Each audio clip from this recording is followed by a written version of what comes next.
Perfect. Let's hear it for the bull, Will Black, everybody.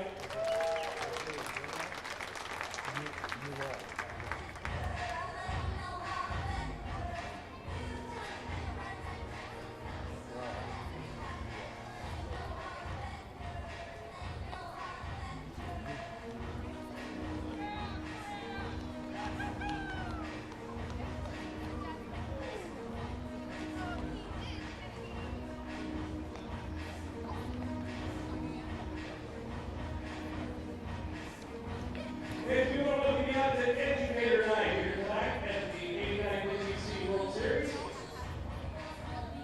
if you are an educator or have been an educator, would you please stand up so we can recognize you tonight?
Your umpires for tonight's contest at first base is Connor Strobel. Third base, Mark Wagers.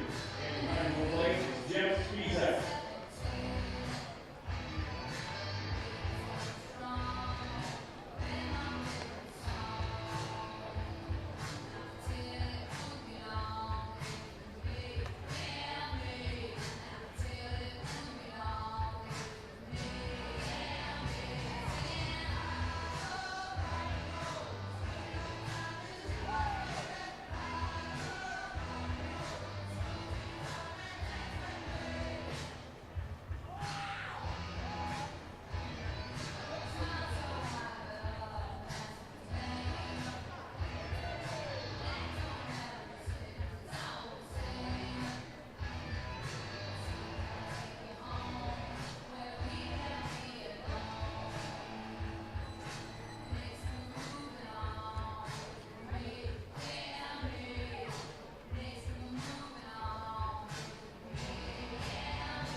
And good evening, ladies and gentlemen, and we welcome you to X Stadium for the 89th annual NBC World Series.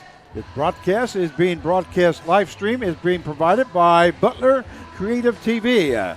courtesy of Butler Community College. My name is Frank Martinez, and I will be your play-by-play announcer for tonight's game. I'm joined along by Mark Cavala, who's the general manager for the Newton Rebels, also the new head coach for Southwestern College. You got it. Yeah, I am. And great to be here, Frank. Couple of battle of two 1-1 teams right now, but I'll tell you, great band. Let's see how they bounce back after that tough loss the other day against Santa Barbara. So before we get started here with the starting lineups, we are going to take just a small pause because we're getting ready to have the national anthem. Once again, we welcome you. This game will be between the five-tool Krakens from Texas and the Great Bend, Kansas Batcats. Once again, we'll be right back.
And once again, we welcome you back for the 89th Annual NBC World Series powered by Evergy. We're going to give you the starting lineups here for tonight's game. This game between the Great Bend Kansas Batcats, who are the visiting team, and the five-tool Krakens from Texas. First of all, for the Batcats, leading off and playing center field will be number 11, Robbie Bolin. Batting second, the shortstop, number 3, Tyler Cowan. Batting third, and playing left field will be number 26, Isaiah Ural. Batting fourth and playing first base will be number 25, Jackson Webster. Batting fifth and DHing, number 8, Grant Nottlemud. Batting sixth and catching will be number 20, Marshall Hale. Batting seventh and playing right field will be number 13, Brady Kreitzer. Batting eighth and playing third base will be number 17, Kate Snodgrass. Batting ninth and playing second base will be number 2, Joe Nieves. And pitching will be number 19, Ian Lanick. And now here's the starting lineup for the home team, the five-tool Kraken from Texas. Leading off and playing third base will be number 22, Dylan Gonzalez. Batting second, the shortstop, number 0, Chase Bentley. Batting third and DHing will be number 3, Josh Livingston. Batting fourth and playing first base, number 8, Cade Tucker. Batting fifth and playing second base will be number 7, Chase Pettis. Batting sixth and playing left field will be number 6, Preston Curtis. Batting seventh and catching, number 44, Caden Mitchell. Batting eighth and playing right field will be number 20, Ashton Wong. Batting ninth and playing center field, number 10, Preston Newberry. And pitching for five-tool Krakens will be number 16, Anthony Nelson. Our umpires for today's game. At home plate will be Jeff Pisak. At first base, Conan Strobo. And at third base, Mark Wagers.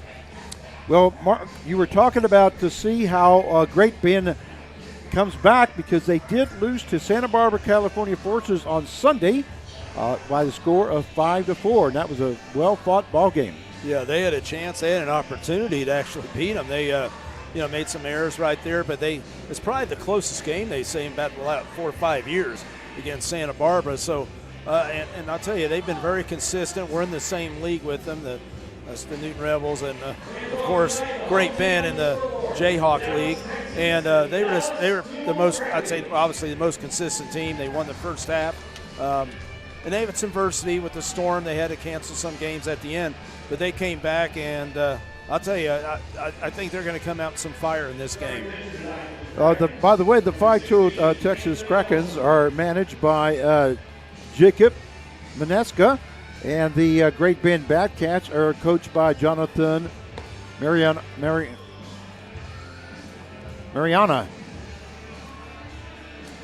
We're about ready to get started here in Wichita. The temperature here today has been very pleasant. The wind is hardly any wind. It shows 88 degrees, and the wind's about 8 miles an hour out of the south, which means that everything is blowing towards left field. And but I don't think the wind's going to be that much of a factor here today. Just looking at the flag during the national anthem, it's not blowing too hard. But the pitcher for 5-2 Kraken is a young man, number 16, Anthony Nelson, lefty from Pembroke Pines, Florida, 5'10", 185 from Dyersburg State Community College. And the whole thing about this roster I was checking out, Frank, they got a variety of guys. They got D1, they got D2, they got a lot of good JUCO players. So, like I said, they're going to be a team I think it's not going to be easy to beat. And the 5-2 Krakens defeated Sandlot Tulsa 11-9 on Sunday. The Sandlot just got through playing and lost to the Foresters, so they are eliminated. But these two teams, Krakens and Great Bend, will be moving on to out of the pool play, and they will get started tomorrow.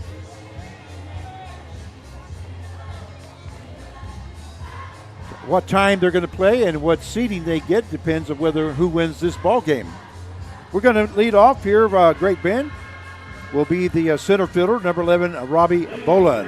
Yeah, Bolin's a left-handed hitter from Topeka, Kansas, 6'2", 192, and plays his ball at Barton County Community College. And Bolin comes in batting 111 here in the World Series. He has played in 2 games, has been up to bat 9 times, has 1 run, 1 hit, batting 111. So here's the first pitch from Anthony Nelson. And it's a swing and a miss there by Bolin. So the count goes to no balls, 1 strike. A left-handed pitcher, a left-handed batter. And again, you have the shadows right over there, right over the mound. The Krakens are wearing their purple uniforms. That one hit along third base side. That's going to be foul. As third base umpire Mark Wagers raises his arm saying it is a foul ball. Once again, the Krakens are wearing purple uniforms with white letters. You can see that. Whoa, and white pants. Frank, that's pretty close. Was it pretty close? We have the replay there. Yeah, you got a guy like Mark Wagers. He doesn't miss many, does he? No. I don't think. And the Great Bend Batcats have their green uniforms with gray pants here this evening. So the count is no balls, 2 strikes to Bolin. And Nelson ready for that 0-2 pitch. That one misses low for ball 1 as the count goes to 1 ball, 2 strikes. Well, I'm looking forward to a really good game here. Because, like I say, both teams are 1-1, and they want that little bit higher seed. The second place in the pool will play the third place out of D pool. And these 2 teams come out of the pool B. That one hit into center field. Center fielder moves to his right, makes the catch for out number 1. So we do have 1 down now. And that will bring up the shortstop, number 3, Tyler Cowan. Cowan, he's the left-hander from Phoenix, Arizona, 6 foot 175, plays his ball, Paradise Valley Community College.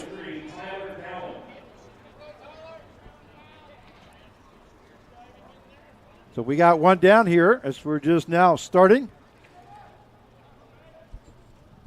Here in the top half of the first inning. I hope you enjoyed today's action. That was swing and a miss there by Cowan. It's interesting looking at both rosters. They have players from all over the country, each team. That's what the NBC is about. You just have a lot of players from all over. Nelson's pitch misses inside as the count now goes to 1-1 strike. Defensively, Gonzalez at third base. Bentley at short. Pettis at second. Tucker at first. Left fielder is Curtis. Newberry in center. And Wong in right field. Catching is Mitchell. And pitching is Anthony Nelson. Ball hit to the right side. Pettis moves to his right. Couple steps. Goes across to Tucker for out number 2. So a 4-3 put out if you're scoring at home with us for the second out. And that will bring up the left fielder, number 26, Isaiah Ural. Yeah, Ural from Albuquerque, New Mexico, 6'2", 210, Fort Hays State. Ural comes in batting 125 as he's played in 2 ball games. Has been up to bat 8 times, has 1 hit. So 2 down here in the top half of the first inning. Great Bend versus 5-tool Krakens. That ball hit to the third baseman. Third baseman Gonzalez comes in, makes the play over to Tucker for out number 3. So a 5-3 put out. So at the top half of the first inning for Great Bend, they score no runs on no hits, no errors, and nobody left on base. And we'll be right back.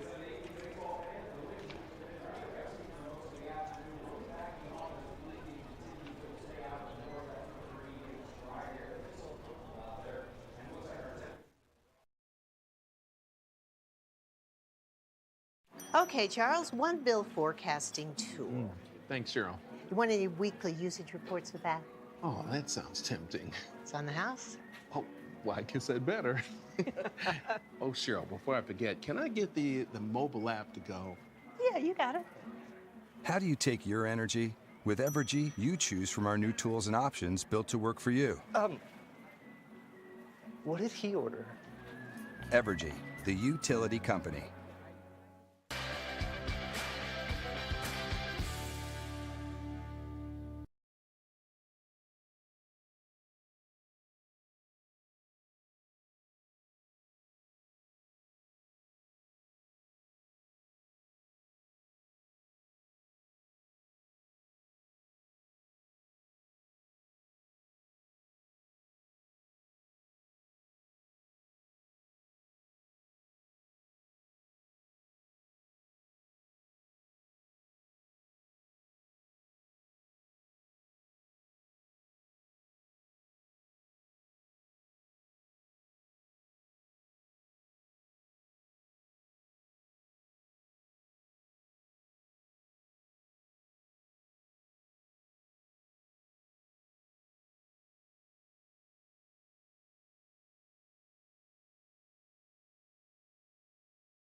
Bottom half of the first inning.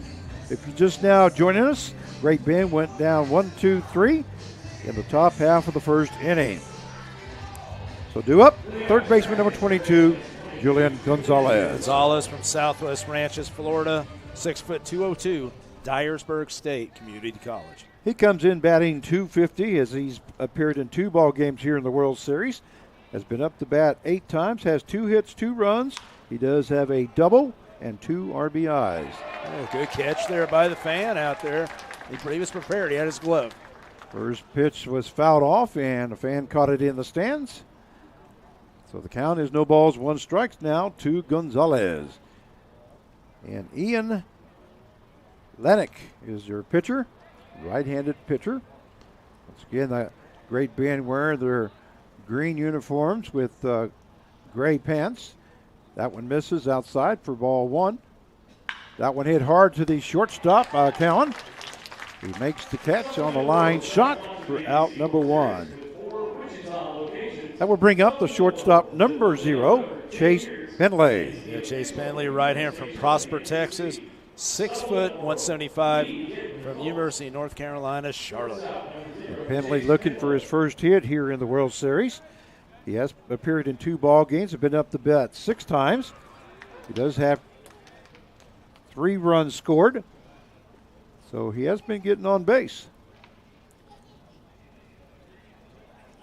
First pitch was in there for call, strike 1. And here's Lanik's pitch. That one a fastball at 92 miles an hour. Just misses as the count goes to 1 ball, 1 strike to Penley. Great crowd here tonight, Mark. Oh yeah, no, it's been fun. The weather. I mean, the weather is what. It's not that 107 or what like we had before. last week, exactly. Yes. Count is 2 balls, 1 strike now to Penley. Lanik's 2-1 pitch misses way outside. Great job there by Hale as he had to reach way to his right to make that stop. And the count now goes to 3 balls, 1 strike to Penley. Yeah, that's where all the baseball fans ought to be right now. I mean, there's not a lot going on right now. Well, just you for know, school. you get a ticket from Quick Trip and for $5, and you can watch 4 ball games here at the World Series. That's a great price. That one calls strike, and the count will go full now at 3-2.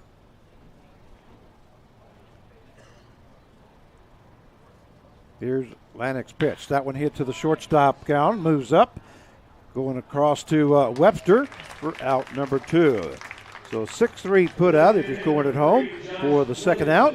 And that will bring up the designated hitter number 3, Josh Livingston. Livingston, lefty hitter from Prosper, Texas. And guess where he plays his baseball? So he's 6 foot, 217, Wichita State. He comes in batting .500 here in the World Series as he's appeared in 2 ball games. He's been up to bat 6 times, has scored 2 runs and has 3 hits, 1 double, 1 home run, and he has 4 RBIs. So looks like he's got a little pop in him. First pitch missed inside. That one also misses low.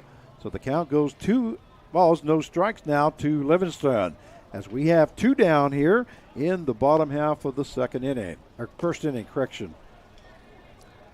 I think it's got to be pretty special to play a tournament like this here at your home field. Yes, it Wichita is. State, it's got to be. 3-0 now the count.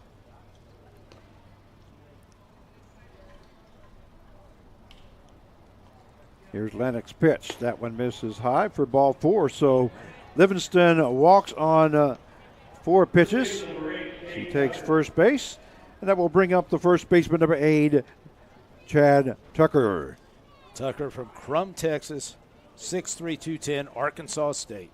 Tucker comes in batting .333. He's appeared in 2 games, has been up to bat 6 times, has 2 hits, 1 run, and 2 RBIs so far here in the World Series. That one in there for call, strike 1 at 90-mile-an-hour fastball. So the count, no balls, 1 strike now to Tucker. Livingston at first base as he just walked. Throw over to first base, but in safely is Livingston in plenty of time. Yeah, Lanik has been challenging with fastballs so far. And Lanik had a pretty good throw over at first base. That one misses outside. So the count, that will even up the count now, add 1 ball, 1 strike. That one also a fastball at 91 miles an hour. So 1-1 pitch now. Changed it up there a little bit. That one to 80 miles an hour. Misses outside, so the count now goes to 2 balls and 1 strike. Looks beautiful out there. I have not stepped out of the press box. I've been announcing the first 2 games, and so I haven't even had a chance to step out. That one called strike. Yeah, right there he's hitting his spot. The catcher was set up out there and just hit it. The catcher didn't even have to move his mitt. So the count will even up now at 2 balls and 2 strikes. Runner on at first with 2 down here in the bottom half of the first. No score. You're just now joining us. That one hit to the left-hand side, and it's going to be out of play. It's in the Batcats' bullpen. So the count will stay at 2-2. No, I'd say the last few days has been the best I've ever seen, really, at a NBC for the weather. I mean, it's just beautiful. I have to agree with you. You know, how many years is this about for you for World Series? Well, you told me not to give away my age. Remember that? So Well, just a few. I'll put it that way. just a few, okay. But yeah, and many. you're talking about coaching. Now, Yeah. Did you Oh, ever yeah. play in it? Yes. Yes. Okay, you Years played ago. in it. Played, coached. So you've done both of that. Now you're announcing. That ball hit down the left field side, and Ural goes and makes the catch. A great job there by Ural. And at the end of 1 inning play, we have no score, and we will be right back. Wichita's favorite shared scooter provider, Vito. With all the action, here's Andrew. Good evening, everyone.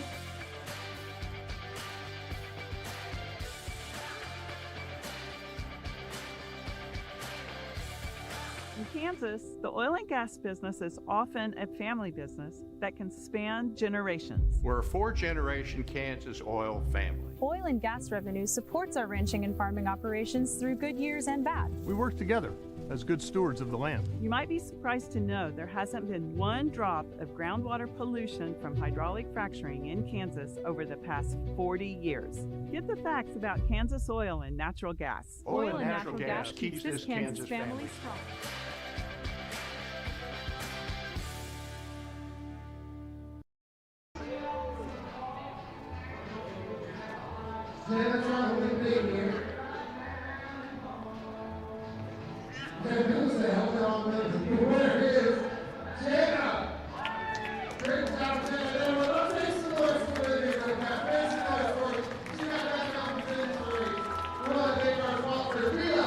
And we welcome you back for the 89th Annual NBC World Series, powered by Evergy. This broadcast live stream provided by Butler Creative TV, courtesy of Butler Community College. As we go to the top half of the second inning, due up for Great Bend will be first baseman number 25, Jackson Webster. Webster from Birmingham, Alabama, 6'1", 215. Birmingham Southern College is where he plays ball. Webster comes in batting 143 here in the World Series as he's appeared in 2 ball games, has been up to bat 7 times, has 1 hit, 1 run. And there's a hard hit ball into left field, and that's going to be in for Webster's second hit of the World Series. Yeah, fastball right there at 78 miles an hour, right down the middle. He's got it up. First pitch hitter there. And that's going to bring up the designated hitter number 8, Grant Nottleban. Nottleban, left-handed hitter from Lincoln, Nebraska, 5'9", 180, another Barton County product. Nottleman comes in batting .714 as he's appeared in 2 ball games, has been up to bat 7 times, has 5 hits, has scored 4 runs, a triple, and 1 RBI. And it looks like there's going to be a force out at second base. Reaches on a fielder's choice. And that will bring up the catcher number 20, Marshall Hale. And Marshall Hale from Cypress, Texas, 6'1", 210, Sam Houston State.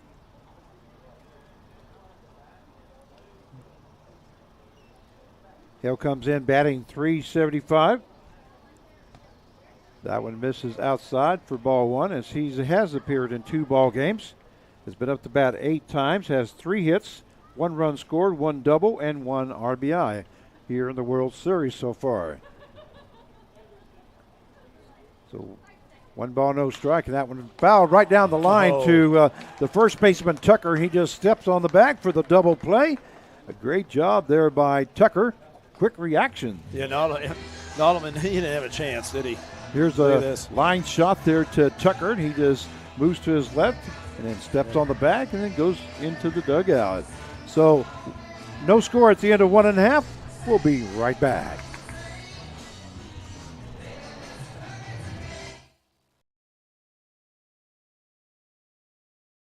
As general manager of Mel Hamilton Ford for 11 years, I know what customers are looking for.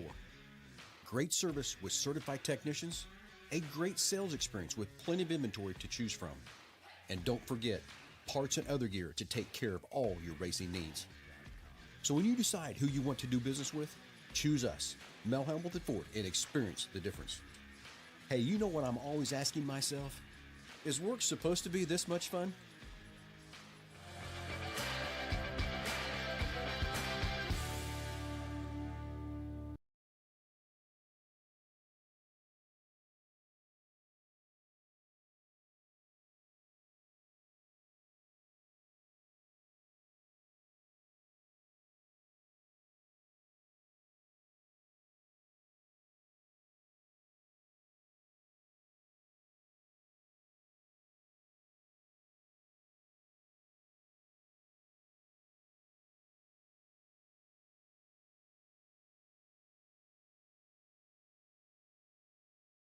Followed by Curtis and then Mitchell.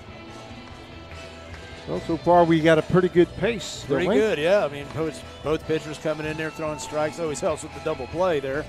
But like I said, we'll just have to keep seeing what's going on, especially, like I said, I've been watching Atlantic. He's coming after him with fastballs. I haven't seen too much of his secondary pitches yet, but he hasn't had to really throw them. So we go to the bottom half of the second inning, due up for Kraken. The second baseman, number 7, Case Pettis. Pettis from Prosper, Texas, 5'10", 175, Dyersburg State. Comes in batting 167 for the World Series. That first pitch was ball 1. He's appeared in 2 ball games, has been up to bat 6 times, has 1 hit. Right-handed batter, facing the right-handed pitcher, Lennox. Here's the pitch. That one hit to the third baseman, Snodgrass, who moves to his left, goes across to Webster for out number 1. So a 5-3 putout in the books for out number 1. That will bring up the left fielder, number 6, Preston Curtis. He's from Flower Mound, Texas, 6'1", 195, Central Arkansas. Curtis comes in batting 600 as he has appeared in 1 game, has been up to bat 5 times, has 3 hits, 1 run, 2 doubles, and 1 RBI so far here in the World Series. And here's Lennox's pitch. That one in there for call strike 1, a changeup at 77 miles an hour. Yeah, now he's throwing some other pitches now. That's one thing about being a starter pitcher. You got to have at least 3 pitches. That one hit up the middle. That's going to be a base hit by Curtis, as he will record his 4th hit of the World Series. And that will bring up the catcher, number 44, Caden Mitchell. Mitchell from Salina, Texas, 6 foot, 200 pounds. He plays at McLennan Community College. Mitchell has appeared in 2 ball games so far. Still looking for his first hit. He has been up to bat 6 times. And that one in there for call strike 1. So we have a runner on at first base as Curtis reached on a base hit up the middle. We do have 1 down. That one misses high and outside. Fastball at 89 miles an hour. So that will even up the count now at 1-1. Yeah, this inning right now, he's been changing it up a little. Check swing there, foul tip by Mitchell. So the count will now go to 1 ball and 2 strikes. Did you enjoy watching that last ball game? Yeah, I did. I knew you were here early. Yeah, checking it out, trying to pick up some things, The coach is always learning. That's right. Always learning. Check swing, and that may be, it's going to fall in for a base hit. Nice job there by Mitchell. And an excuse me swing, but it made it work. He got the wood on the bat, didn't he? Yeah. That's all it takes right there. Just like I said, first thing I always say to players, put the ball in play. 5 most important words, and that's what he did right there. Exactly right. Next up will be the right fielder, number 20, Ashton Wong. Ashton Wong, Frisco, Texas, 6 foot, 190, Paris Community College. He comes in batting 250. Has appeared in 2 ball games. He has been up to bat 4 times, has 1 hit, and has scored 1 run. Also has an RBI. Count is 1 ball, no strikes now to Wong, as we have runners at first and second with one down. That one misses low, and that count will go to 2 balls, no strikes. Curtis at second base reach on the base hit up the middle, and then that little check swing by Mitchell into left field is how he reached first. Yeah, those check swing, base hits drive pitchers nuts. You know, there's usually a good pitch. There's one fouled off by Wong. Somebody else makes a nice catch and gets a souvenir. Yeah, people are on it, man. I've seen a lot of great catches out in the stands. So 2 balls, 1 strike now to Ashton Wong, who's a right fielder here this evening for 5-tool. And here's the pitch by Lennox. That one misses outside. I'm still waiting for you to make your catch. Yes. Your annual catch, Frank. Yeah. Somebody's got to hit. We haven't had one up here No. even that close, to be honest with you. Count is 3 balls and 1 strike. To Wong. That one fouled off by Wong. Now, you had a lot of opportunities at Lawrence Dumont, didn't you? Yes. When you were there. And I'm going to make a notation here. Wong is wearing 21 instead of 20. Okay? Okay. We did that same thing the other day. So full count. Here's the pitch. That one misses high for ball 4.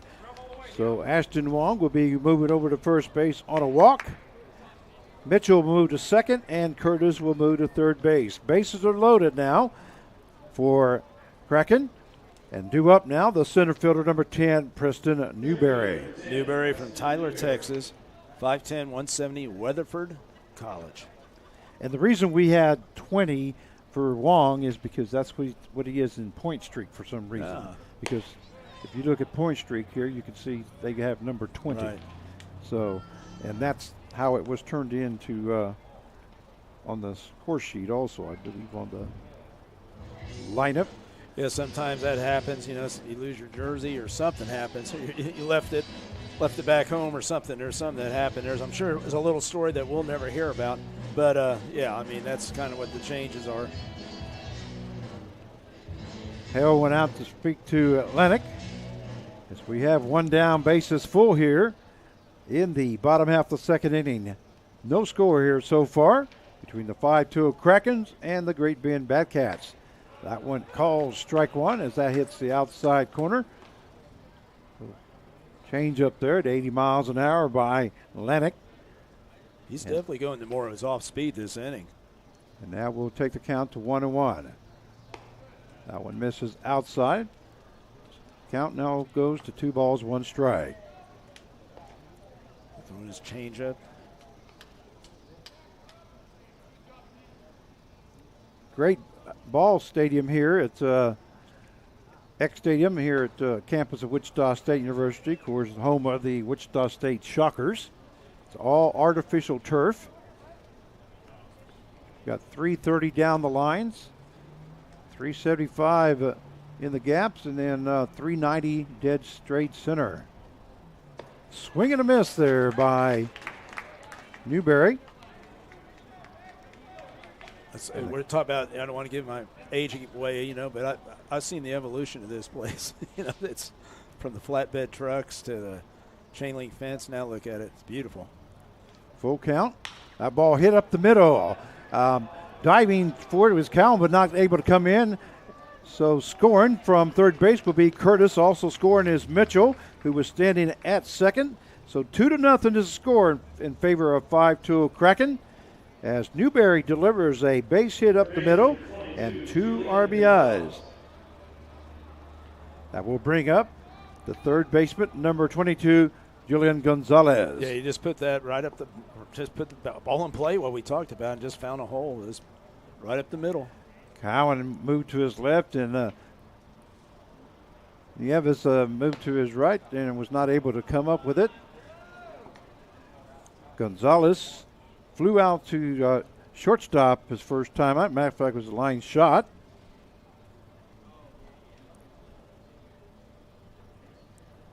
1 ball, no strikes now to Gonzalez. Swing and a miss there by Gonzalez, and that will even up the count at 1-1. It's interesting right there. There's his fastball, just popped it in there. I think he's just trying to go more off speed, trying to change it up a little more this inning. So there goes the runner at third base is Wong, and no throw down. So Wong gets a stolen base as he will now be standing at third base. Newberry still at first.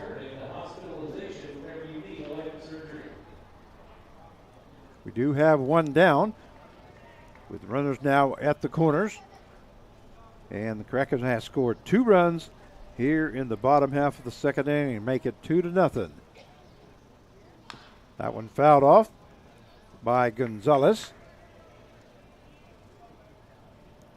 Yeah, I was going to say, Landon needs to kind of change it up with his looks and everything too. Don't get in that rhythm. He kind of has a medium high leg kick, whatever you want to call it, right there, that you could definitely steal on him. But you got to change your looks. Maybe step off once in a while. 2 balls, 2 strikes. And there goes the runner, and that's going to be fouled off to the right-hand side. Look at these young men trying to get that ball. Hits the stands and bounced down to the lower level. They're on it, though. They're watching. They're after it. Look at that.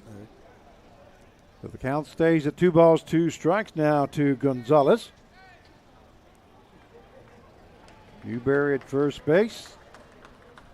Wong at third. There goes the runner once again, and the ball hit out to center field. Newberry's going to have to hustle back and check. Tagging up at third base is Ashton Wong, and another run will score. And now the score is 3-0 in favor of the 5-tool Kraken. Yeah, he definitely did his job just driving the ball out there. And like I said, there was no way he was going to catch Wong coming home. And that will bring up the shortstop, number 0, Chase Penley. There goes the runner, Newberry, to second base. And the ball is hit into right field, and looks like Penley records his first hit of the ball game. And moving over the third base on the hit was Newberry, and Penley at first. That will bring up the designated hitter, number 3, Josh Livingston. So once again, runners at the corners here in the bottom half of the second inning. 3-0 is the score in favor of Kraken over Great Bend Batcats. 88-mile-an-hour fastball there by Lennox. Misses outside. So the count, 1 ball, no strikes. See if they're going to steal right here. Try to get over to. They're being very aggressive, aren't they? Yes, they are. He's not really, changing up his look, stepping off, kind of changing it up. I'd like to see him do that. I like to see pitchers, unless they're playing against my teams. But you know what I'm saying? But yeah, I like to see pitchers like mix it up right here. That one misses way outside. To try to throw a fastball, kind of got away from him there. And the count goes to 2 balls, 1 strike now to Livingston. Livingston walked his first time up. Was left stranded at first base in the first inning. There goes Penley. He never looked. If he did look, he could have picked him easy. And Penley will be now at second base. The count is 3 balls, 1 strike now to Livingston. You're right, he never looked at him, and that's kind of easy. Maybe I could still. That one misses low for ball 4. Livingston will now be on at first base. So we got Newberry on at third, Penley on at second, and Livingston now on at first base. And that will bring up the first baseman, number 8, Cade Tucker. Tucker flew out to left field his first time, right down the line. And making that good catch was Ural in left field. 3-0 is the score if you're just now joining us here in the bottom half of the second inning. Ball hit to the second baseman. Davis goes to his right, tosses for the force out, and that's not before. The Kraken scored 3 runs. So at the end of 2, it is Kraken 3 and the Bad Cats 0, and we'll be right back. Please welcome 70 Merit as we acknowledge tonight's honoree, Jim Hall. Jim goes above and beyond to make sure that the ICT Food and Rescue is sustainable for the future.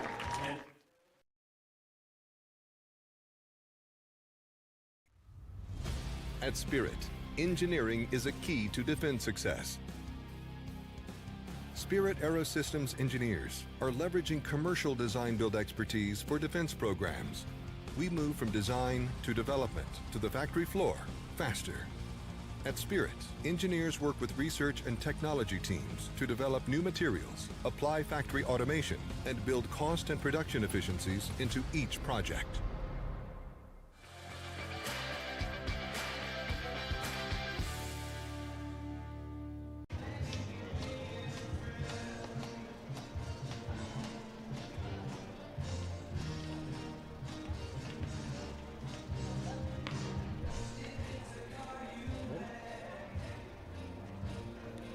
And we welcome you back for the 89th NBC World Series, powered by Evergy. This broadcast and live stream produced and provided by Butler Creative TV. Thank you to Butler Community College. This is Frank Martinez, your play-by-play announcer, joined by Mark Cavala.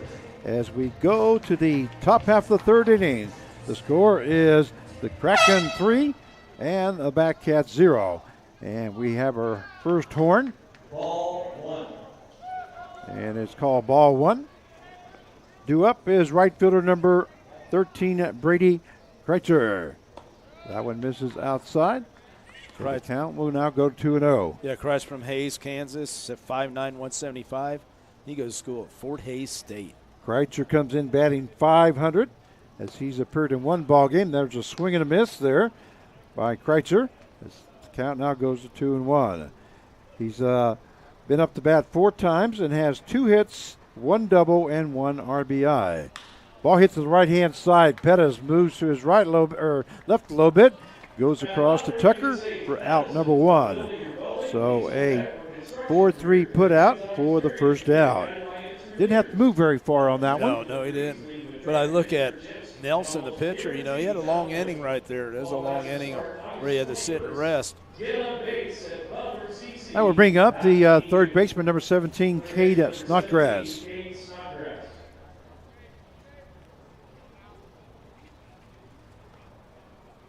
Snodgrass, right here from Derby, Kansas, 6'1", 185, goes into Neosho County.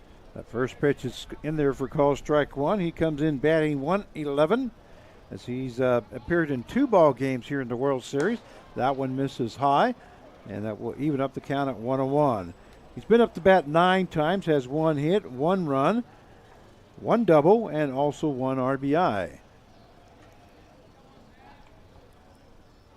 So the count 1-1, and Nelson ready for that pitch.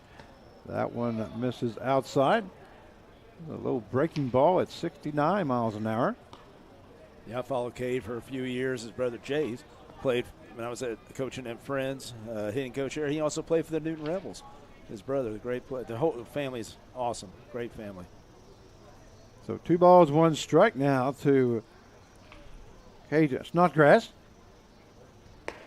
Fastball misses outside. And the count now 3-1.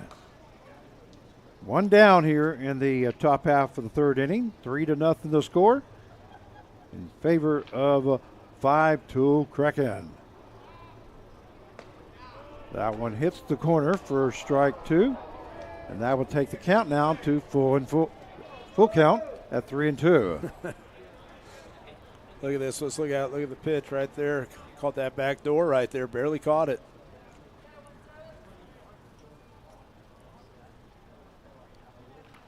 That one misses outside, so Snodgrass will be on at first base with a base on balls.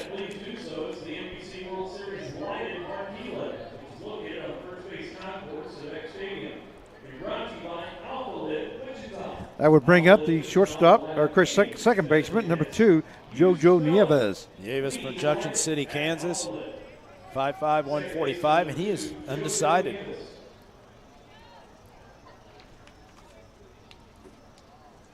Nieves looking for his first hit in the World Series. He lays down a beautiful bunt. Nelson picking it up and not able to go anywhere with it.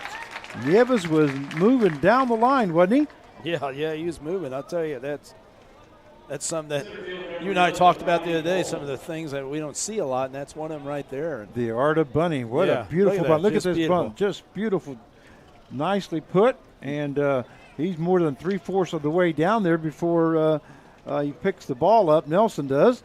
So we have now runners on at first and second. Snodgrass at second. Nieves at first as he records his first hit of the ball game and first hit of the World Series.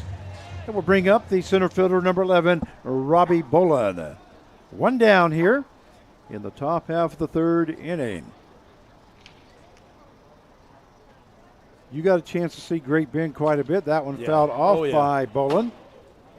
Yeah, like I said, I felt them, the Cannons. I mean, obviously, Hutch didn't have a great first half. They had a really good second half, and they got everybody together. So those teams were really good. I mean, the whole league was pretty tough.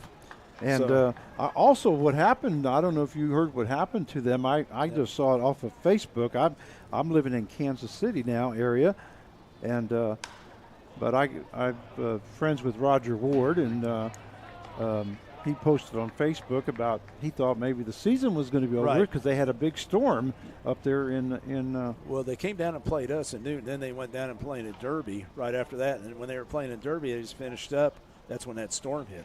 So when they went back, their cars were all wrecked. Everything was just I think all the players' windshields were broken. Right. It was a terrible storm, and a lot of guys went home. So Roger, he's not knowing what's going on. Do kids come back? And luckily, they had to forfeit a few games, which was understandable.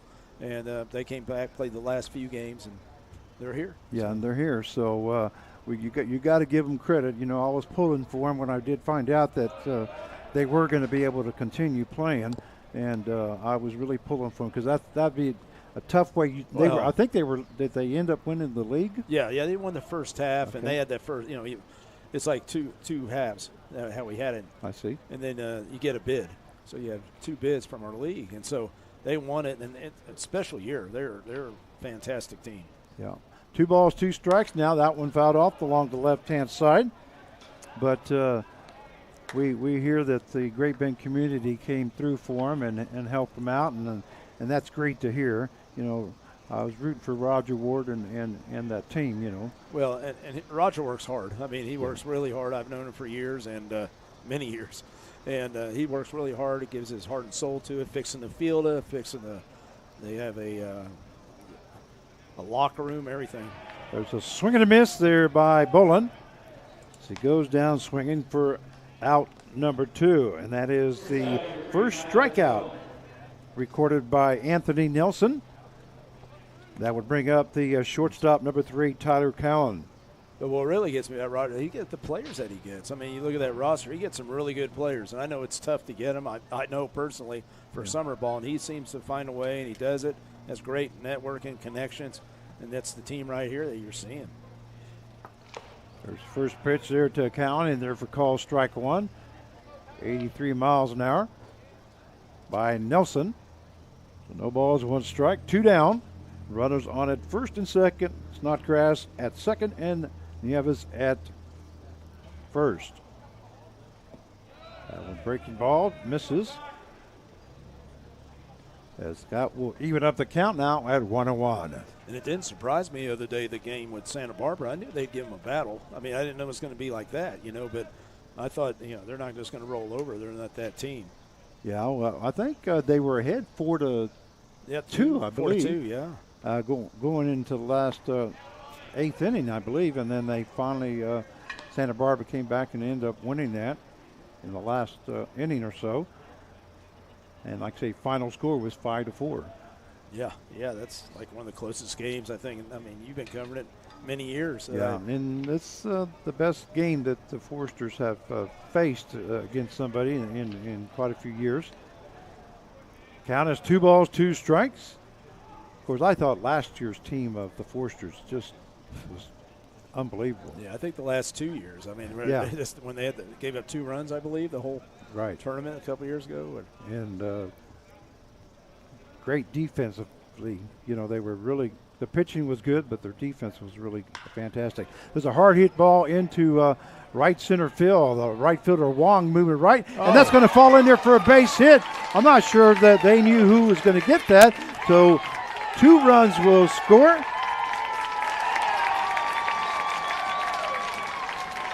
And in with a triple is Tyler Cowan. Yeah, like I said, we'll look at that again. But the whole thing was, yeah, it's definitely center fielder's ball. Yeah, it looks like Newberry was going to get under it, and he kind of stopped. He had to go a long ways, but it looks like he thought he saw the right fielder Wong on the corner of his eye there, and he just kind of put his glove off, back. So that falls in for a base hit, 2-run score, and the score now 3-2 is still in favor of Kraken, but the Great Bend Batcats get a big break there.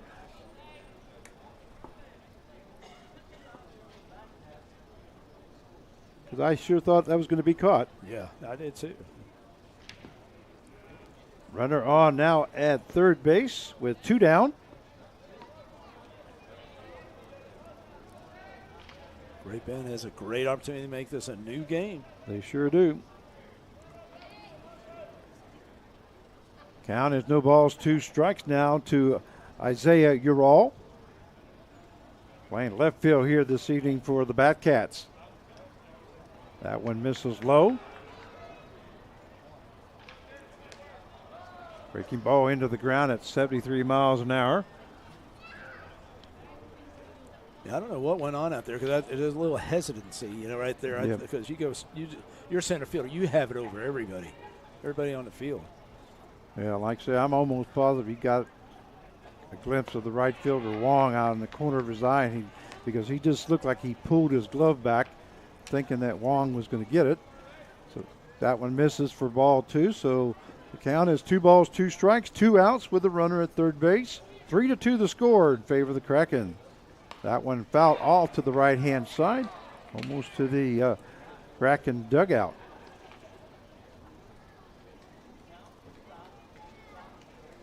You're all grounded out to the third baseman. His first time up as he made the 3rd out of the first inning.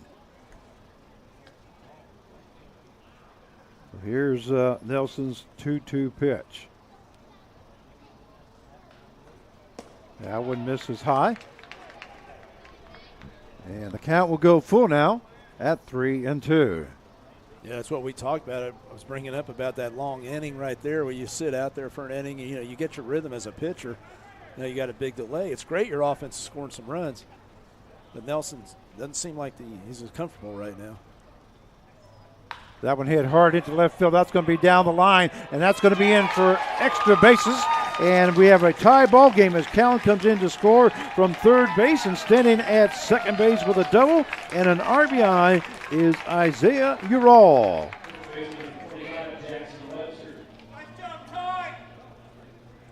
That ball just hanging right there, just went with it and got that barrel out there right down the line.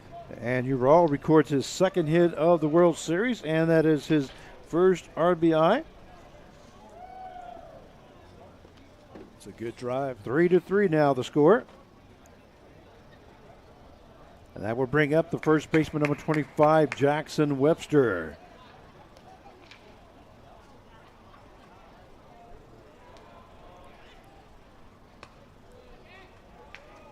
Webster got a base hit his first time up, and was put out at second base. Forced out. 1 ball, no strikes now to Webster, who's playing first base. That one fouled off along the right-hand side. That's going to be over the stands, so no souvenir for those kids sitting in the stands. But somebody out in the parking lot may find one. Frank, do you remember years ago there was a golf course there? Oh, yes. That, yeah, that's right. Wichita State. I was thinking about that the other day. Golf course. Played it many years.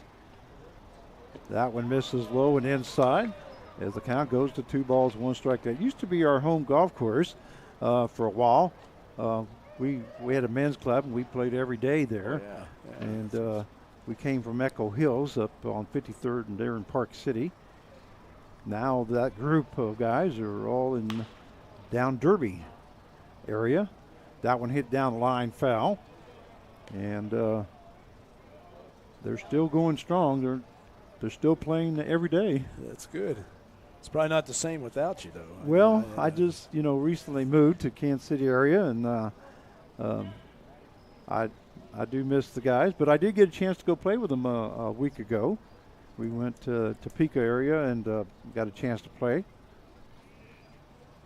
That was swing and a miss there by Webster as he goes down, but not before the Great Bend Batcats scored 3 runs at the end of 2.5 innings of play. The score tied up at 3 apiece. And here's a hard hit ball there that between the gap, and you can see there that Newberry just moved his glove back, and that's what gave him the 2 runs there. And yeah, I mean, it's, as center fielder, he has it.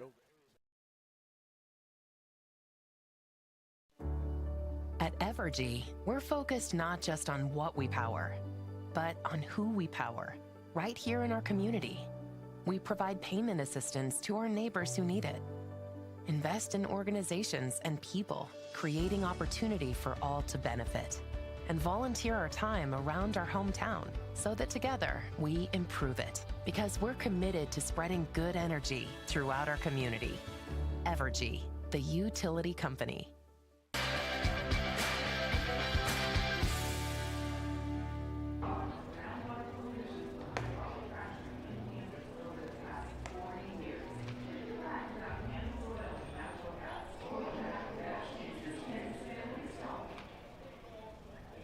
And we welcome you back for the 89th NBC World Series powered by Evergy. As we go to the bottom half of the 3rd inning, the score tied up at 3 apiece. If you're just now joining us, you're watching the visiting team, the Great Bend Kansas Batcats versus the 5-2 Kraken from Texas. It's one of your old songs, Frank. I remember right there in it. ABBA. Oh, ABBA, okay. Yeah. Well, I might have stepped a step or two on that one. That's what I've heard.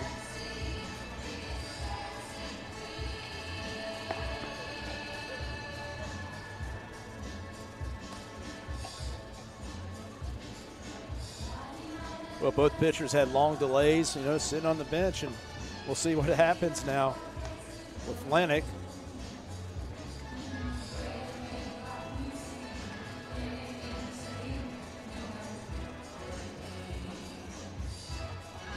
Looks like due up here in the bottom half of the 3rd inning. It is the second baseman, number 7, Case Pettis.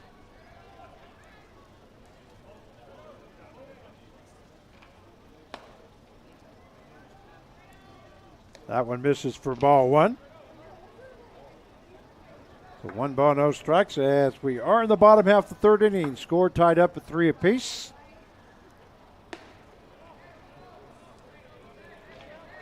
And I think we got a new pitcher here. Oh, did we get one? I didn't see. Yeah. It's number 6, Anthony Trito.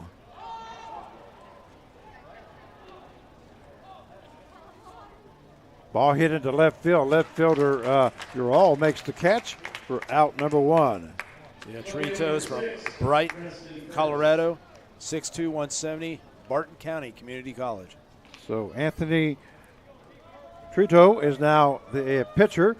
That will bring up the left fielder number 6, Preston Curtis. I didn't hear the PA announcer. Yeah, I didn't see the umpire give the signal. introducing, but I did notice a different change in the number.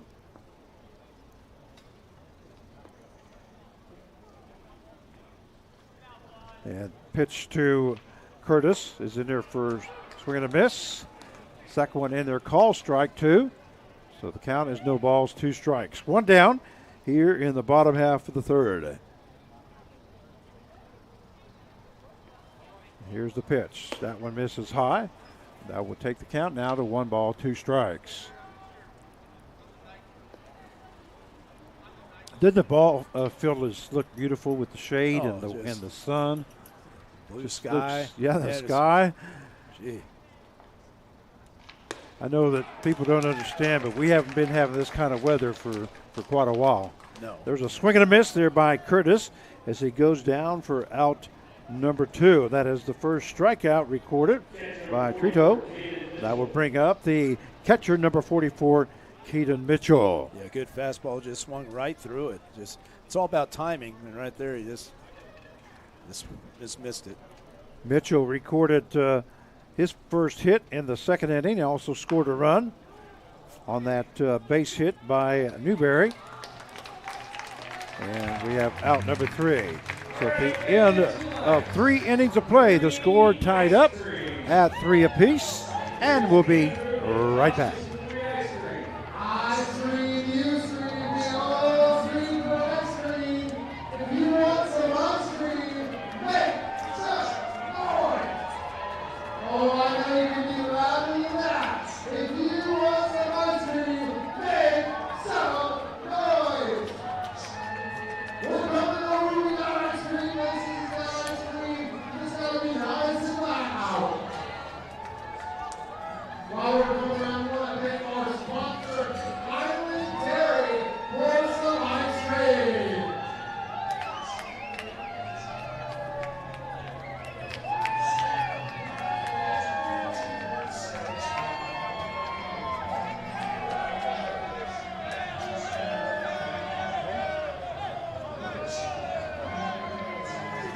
And we welcome you back to the 89th Annual NBC World Series, powered by Evergy.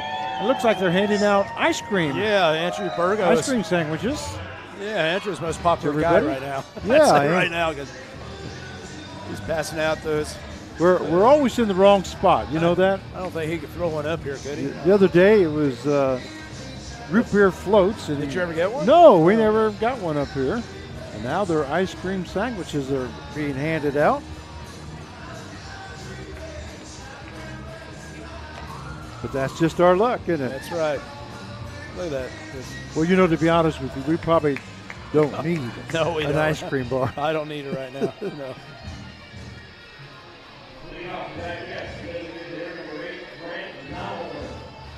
All right, we're ready to go here in the top half of the 4th inning. Due up for Great Bend will be the designated hitter, number 8, Grant Nottleman. Score is tied up at 3 apiece. If you're just now joining us, we hope you enjoyed today's broadcast. That one in there by Nelson for call strike 1. Breaking ball at 72 miles an hour. So no balls, 1 strike now to Nottleman, who's DHing here tonight. He did reach on a fielder's choice his first time up. It's going to be interesting to see what this pitch is. 2 off speed. And on that fielder's choice, there's a hard hit ball to the right over the shortstop's head. Penley jumps up to try to get it, but not able to get it. And Curtis in left field will have to make the play and throw it in. So Nottleman will get a base hit. Good effort there by Penley at shortstop, but just not tall enough. Yeah, it's a good step. What he did right there, good approach on hitting. I mean, it's 2 off-speed pitches. Then Nelson thought he could sneak that fastball by, and he was ready for it. That'll bring up the catcher, number 20, Marshall Hale. First pitch in there for call strike 1, 82-mile-an-hour pitch. Nottleman was on base last time. He reached on that fielder's choice, and then they had Hale hit that line shot to first base, And Nottleman, of course, had no chance to get back, and they doubled him up. That ball hits the catcher's glove, Mitchell, and it goes clear back to the fence. So moving over to second base will be Grant Nottleman on a wild pitch. So he'll be in scoring position now. Yeah, that was into tough the on ground and deflected off the glove. And Frank, you've been a catcher. That's a tough one to get right there. Mitchell That's sure is. He kind of shift over. That one misses high for ball 2. So 2-1 now the count. That one kind of handcuffed him a little bit, didn't it? Yeah, looked like it. 2 balls, 1 strike now to Hale. Runner on at second base with no out here in the top half of the 4th inning. Here's the pitch. That ball hit to the third base side. Third baseman Gonzalez looks back. Nottleman goes to first to Tucker for out number 1. So a 5-3 put out in the books. You're scoring at home for out number 1 here in the top half of the 4th inning. That will bring up the right fielder, number 13, Brady Kreitzer. Kreitzer grounded out to the second baseman as he made the first out in the 3rd inning. And Nelson ready for the pitch. That one lifted into center field. Newberry moves to his left, makes the catch, and fires the ball on a line shot to Penley. So Nottleman had nowhere to go, so we have 2 down that quickly. And that will bring up the third baseman, number 17, Cade Snodgrass. Looks like there is some activity. The Kraken bullpen. See if I can find out who it is. Snodgrass reached on the base on balls and then scored in the 3rd inning on a triple by Cowan as that ball fell in between Newberry and Wong out in right center field. A swing and a miss there by Snodgrass.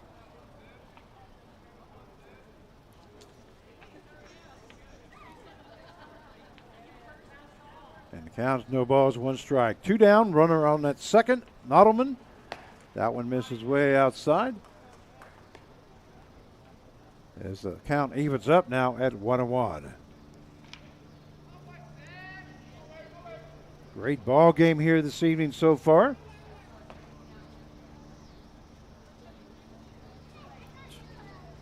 Here's Nelson's pitch. That one hit to second baseman. It's going to be over the second baseman's head into right center field. Coming around third base is Nottleman as he will score. And in with a single is Snodgrass and an RBI. The score now 4-3 in favor of Great Bend. And that will bring up the second baseman, number 2, JoJo Nieves. Well, that's all you need to do when you got guys on bases. Try to put her in play, and that's exactly what Snodgrass did. Yeah, right now they have Brandon Manaska, number 69, in the bullpen getting loose. It looks like he's kind of slowed down right now, so I don't know if they're going to probably stick with him right now. I don't see him ready to come out. He's still throwing. So, but yeah, I mean, right there, that's all you had to do, just go with the pitch. And he's a contact hitter, and that's all he did right there. He didn't try to overswing and get the RBI. Good job. Yeah, you don't have to swing hard or hit it hard. You just got to put it in the right spot. Just meet it. That's exactly what Snodgrass did. Especially with wood bat. I mean, you know, you just hit in that sweet spot right there, and he'll go. So Snodgrass on at first base with 2 down. Nieves up. Fouled off by Nieves. Snodgrass will have to hustle back to first base. So 4-3 now the score here in the top half of the 4th inning. As the Nelson's throwing about 58 pitches there? That is his 58th pitch. He's got 37 strikes and 21 balls. That one misses high. And the guy will even up the count at 1 ball, 1 strike. So far, Great Bend has 4 runs on 6 hits, no errors. And the Krakens have 3 runs on 4 hits and no errors. That one misses for ball 2. So 2 balls, 1 strike now to JoJo Nieves, who is 1 for 1 here in the ball game. Swing and a miss there by Nieves. That will even up the count now at 2-2. You just make sure he's look. Just give a little look over there. There he goes. Last time he didn't look. Hard hit ball there by Nieves, but it's going to be foul. That will go into the Great Bend bullpen. Yeah, I'm not real big in trying to pick off a guy with 2 outs at first baseman. You know, you get, especially when you got the guy two strikes, just go after there. But you still want to, you know, maybe look at him, get in his brain the guy in first base that he's thinking about me. I've always told our kids when I was coaching, how many runs do you get with the guy standing at first base? How many runs would they count for? None. You know, so why worry about him? Especially with 2 down. Full count now. Here's the pitch. There goes Nieves, Snodgrass, and Nieves will be going to first base on a walk. So that'll be the 2nd time on the base path for Nieves. That will bring up the center fielder, number 11, Robbie Bullen. Checking to see if Manaska tell him to get going a little more. He's in the bullpen. So we have runners on at first and second now, with 2 down, 4-3 the score in favor of Great Bend. That one misses high by Nelson. This count is 1 ball, no strikes.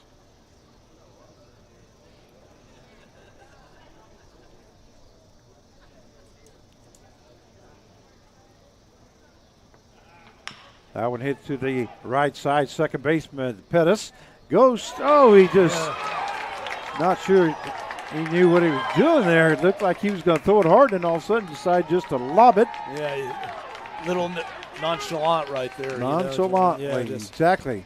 And it's good hustle. So the runner will be safe at first base on that error. That's Bolin at first base now. So he just lobbed it right over there. On an error by Pettis, yep. And then the throw over to third base as Snodgrass was rounding third. But what made that play was Bolin's hustle. Yes. I mean, Bolin, that was the thing, you know. It's just, he thought he had it easy, then when he threw it, he let go of it. So, you know, he'd love to do that over. So the bases are full now. Snodgrass at third base. Evans down at second, and Bolin on at first. That hard hit ball there by Cowan. And center fielder Newberry gets under it, makes a catch for out number 3. But not before Great Bend scores 1 run. At the end of 3.5 innings of play, it is the Great Bend Batcats 4 and the 5-2 Kraken from Texas 3. And we'll be right back.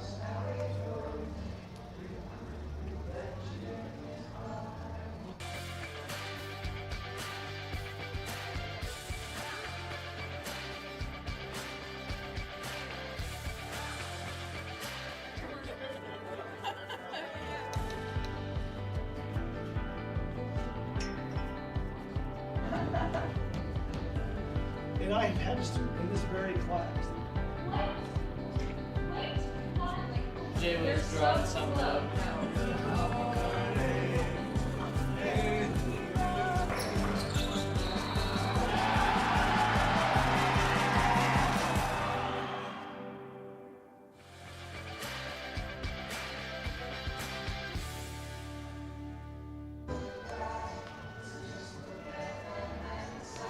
And we welcome you back as we are at X Stadium on the campus of Wichita State University for the 89th National Baseball Congress World Series, powered by Evergy.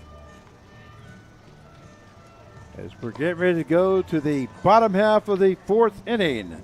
My name is Frank Martinez, your play-by-play announcer, joined by Mark Cavala. And Mark, so far we have a pretty good ball game. Yeah, we were talking. I mean, Great Bend's down 3-0. They come back, battle. Now they took the lead. I could see this game going back and forth, actually, Frank. We'll see what happens here.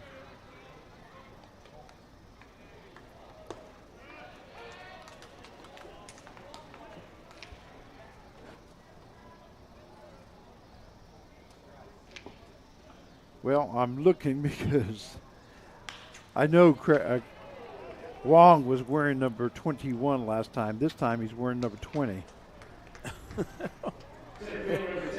So I have no idea what's going on now. It's the same guy. It's the same guy. Exactly. That's what threw me off. So Ashton Wong is on with a base hit here in the bottom half of the fourth inning. That will bring up the center fielder number 10, Preston Newberry. There goes Wong to second base. That was fouled off by Newberry. Yeah, trying to get a little, I mean, right there, if you can hit a gap or something, Wong might score or something like that, but high pitch. I think he might have had a stolen base anyway right there. He had a good lead, good jump. That one in there called strike, so the count will go to no balls and 2 strikes to Newberry.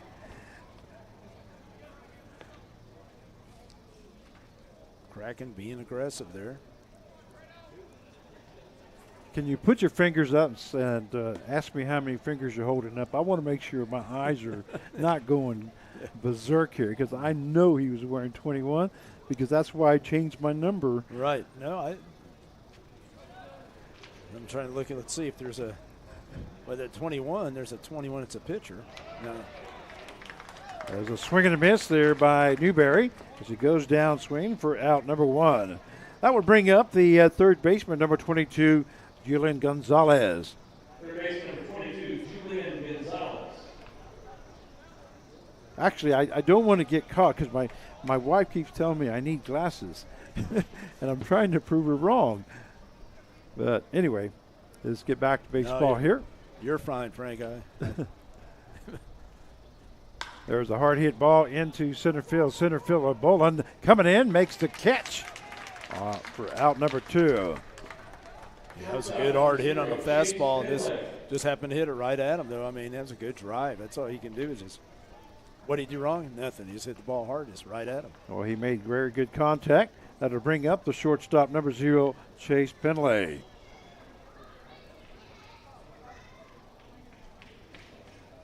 Penley is 1 for 2 here tonight. He does have a base hit in the second inning and was left stranded at second base in that second inning. Also, he grounded out to the shortstop in the first. No balls, 1 strike now to Penley. That one outside, and that will even up the count now at 1-1.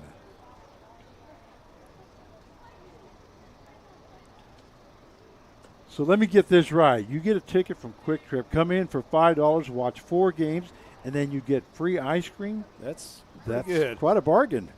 A hard hit ball to the third baseman Snodgrass is going to go to first to Webster for out number 3. So a 5-3 put out in the books for the third out.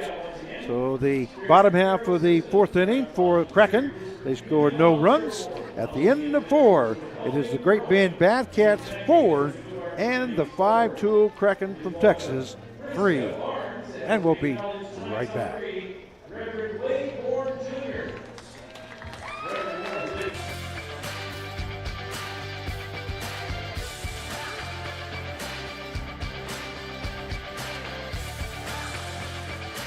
At Davis Moore, we treat everyone who walks through our doors like a lifelong customer. Our sales team prides themselves on delivering a quick, pressure-free buying experience that you won't find anywhere else. We have hundreds of new and pre-owned vehicles in stock, and every one of them has passed our 171-point safety and reliability inspection. If we wouldn't buy it for ourselves, we won't sell it to you. Come see us at any Davis Moore location or check us out online at davis-moore.com.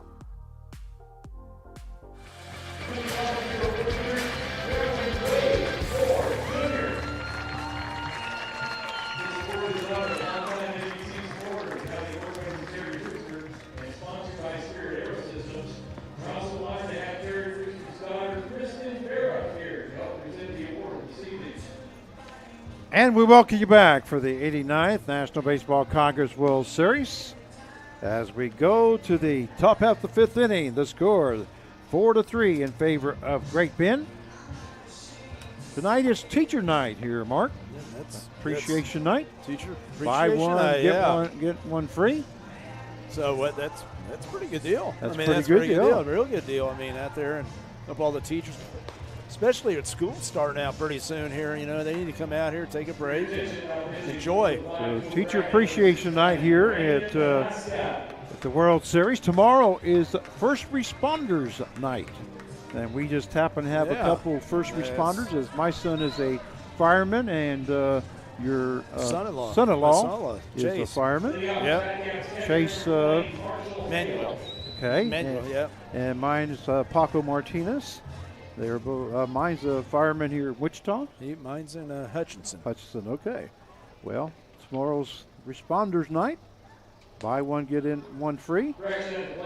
That will bring up here in the top half of the 5th inning, the left fielder, number 26, Isaiah Ural. First pitch to him was ball one. That one hit to the right-hand side. Wong now gets under it, makes the catch for out number one. Out in right field. Frank, you never were a fireman, were you? You never. I know you did a lot of things. But No, never was a fireman. Never fireman. That would bring up the first baseman, number 25, Jackson Webster.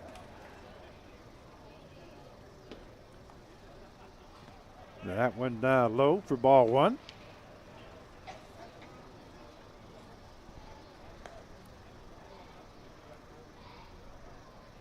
And hard hit ball to Penley at shortstop. Goes across to Tucker for out number two. A 6-3 put out for the second out here in the top half of the 5th inning.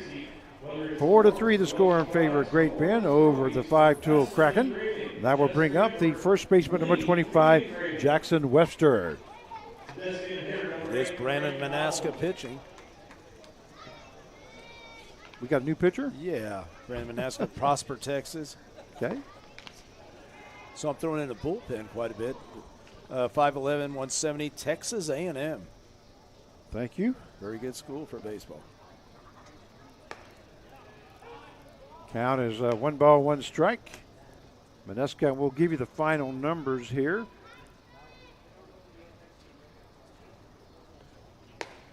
For Nelson, he ended up going 4 innings, gave up 6 hits, 4 runs, 4 earned runs, 2 base on balls, 2 strikeouts as he faced 20 batters.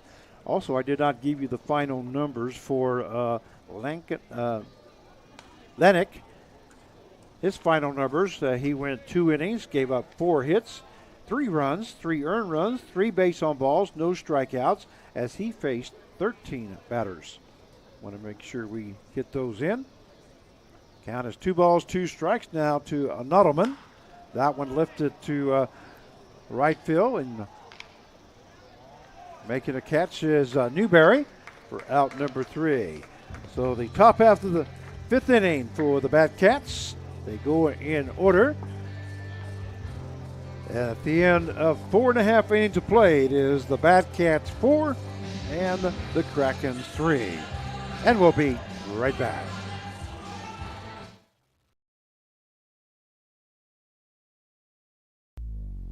Have you ever needed to stop or change the way you do something you love because of aches, pains, or injury?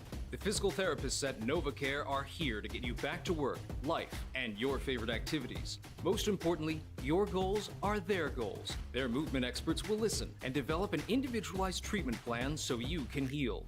Begin care faster by requesting an appointment today at novacare.com. Experience the power of physical therapy at NovaCare.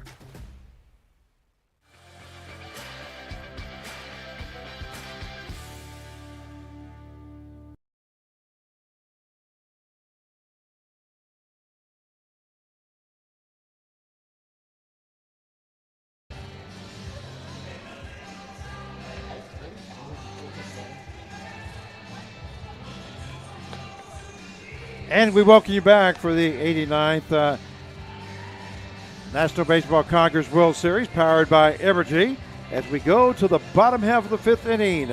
for the Krakens. Due up is Livingston, Tucker, and Pettis. But we're going to have a new pitcher in for Great Bend, and that will be number 28, Paco Hernandez. Yeah, Paco's a lefty from Great Bend, Kansas, and he plays his ball. Oh, he's also 5'11" and 200, but he plays his ball at Barton County Community College. Okay, so Paco Hernandez now coming into the ball game, and first batter he'll be facing designated hitter number 3, Josh Livingston. We'll give you the final numbers here for Trito. He ended up going 2 innings, gave up 1 hit, no runs, no earned runs, no base on balls, 2 strikeouts as he faced 7 batters. The first pitch from Hernandez is in there for call strike 1. Breaking ball at 72 miles an hour to Livingston. Livingston has been up to the plate twice and has walked twice. Now one misses outside for ball 1, as that evens up the count now at 1 ball and 1 strike. Here in the bottom half of the 5th inning, 4-3 the score in favor of Great Bend. That one moves Livingston back just a little bit. Inside for ball. 2-1 pitch now by Hernandez. Ball is fouled off by Livingston, and that will even up the count at 2-2. And keep the activity going in the bullpen there for Great Bend. Well, that's nothing compared to the last 2 games I just got through announcing PA. I think we ended up using like 10 or 12 pitchers. Yeah. That one lifted into left field. Left fielder Ural was able to get under it and make the catch for out number 1. So an F7, and that will bring up the first baseman, number 8, Cade Tucker. Tucker has been up to bat twice. He's 0 for 2. So he flew out to left field and then reached on a fielder's choice. That one misses outside for ball 1 by Hernandez. Yeah, that's 33. Tanner Vaughn out there in the bullpen right now.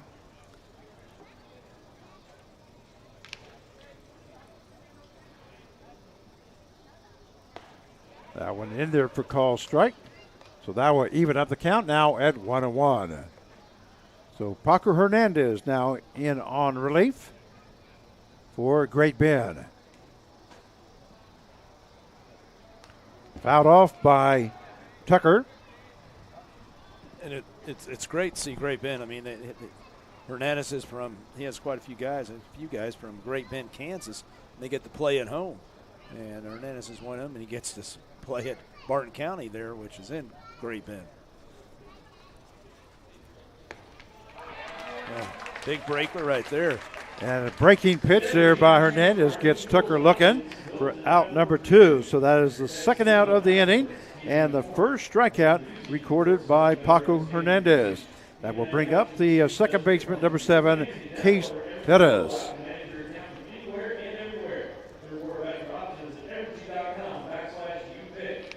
So 2 down now here in the bottom half of the 5th inning. That one in there for call strike 1. He's locating it pretty well right now.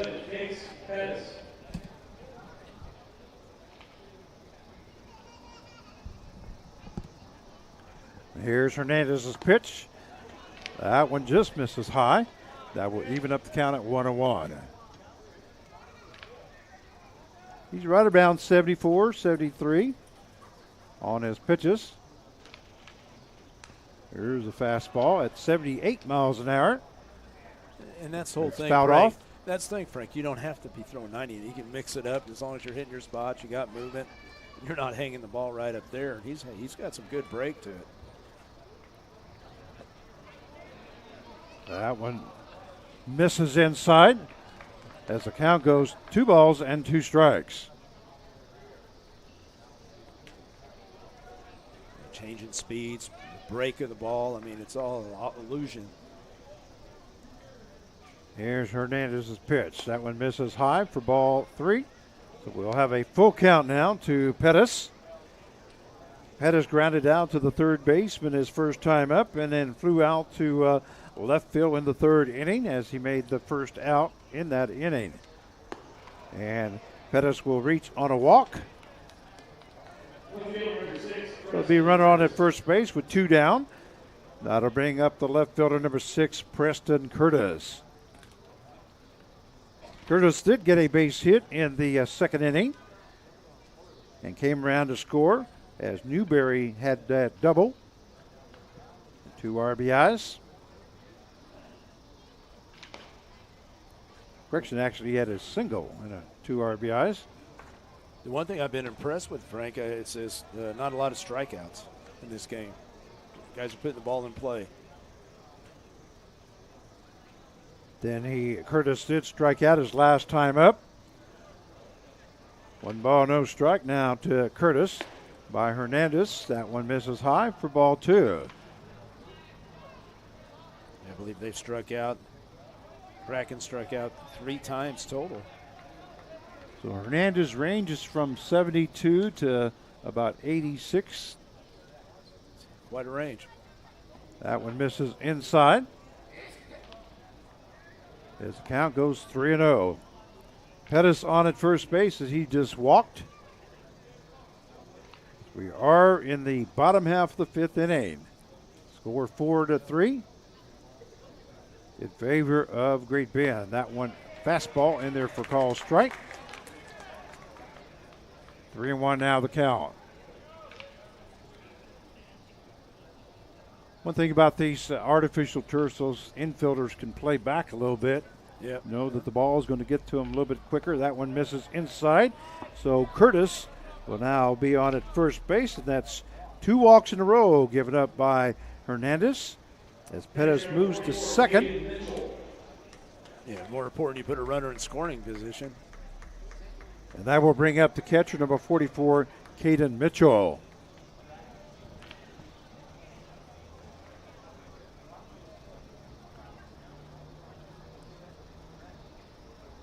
Mitchell is 1 for 2 here tonight. He did get a base hit in the 3rd inning. Also scored a run on that Newberry single with those 2 RBIs. A check swing there by Mitchell is called strike 1.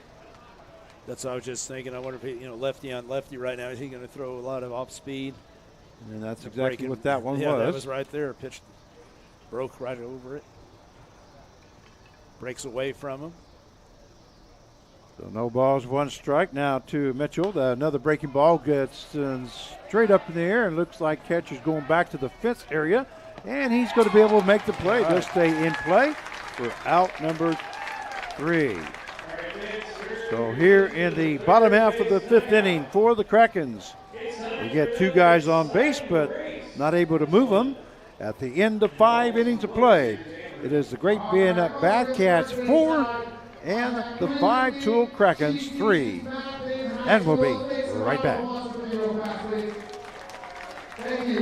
We are playing the book balance powered by Evergy. What is going to happen is she's going to activate to my friend Paige in 30 seconds with a book balance on her head. Are you ready?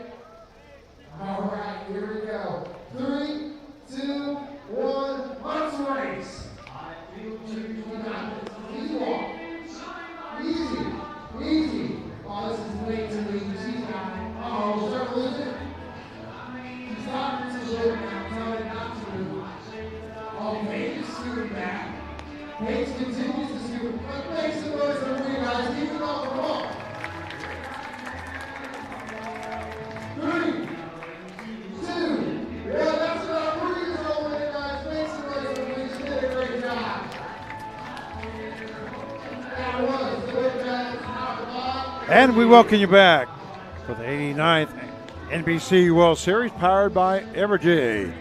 This broadcast and live stream provided by Butler Creative TV, courtesy of Butler Community College. And they've been doing a fantastic job with these broadcasts. Yeah, they have. When I'm not here, sometimes I'm checking it out and just watch all day almost. Just great job. Have you had a chance to go back home and watch it? Yeah, well, like I said, I was down in Winfield today, and I got to watch it sitting in the office, had it on, and enjoyed it. Enjoyed watching it. Yeah, it's just a different animal from the last couple of years. As far as the broadcast is concerned, they're really doing a great job. So we really appreciate it, guys and gals. Okay, we go to the top half of the sixth inning. Due up is the catcher, number 20, Marshall Hale.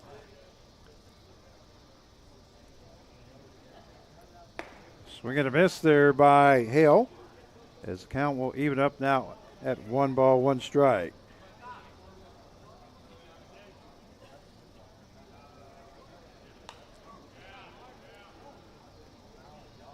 And on the second inning of work is Maneska.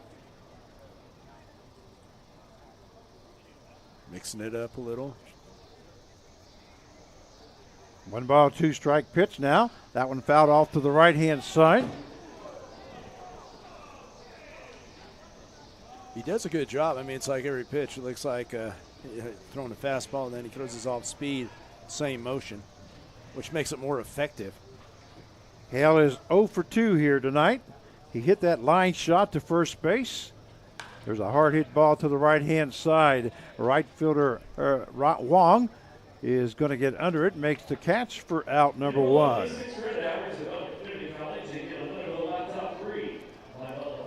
That would bring up the right fielder, number 13, Brady Kreitzer. Kreitzer 0 for 2 here tonight. He grounded out to the second baseman. Ball hits the right-hand side. That's going to be a soft popper to first baseman Tucker. He gets under it right at the line, makes the catch for out number 2. Frank, I was thinking about it.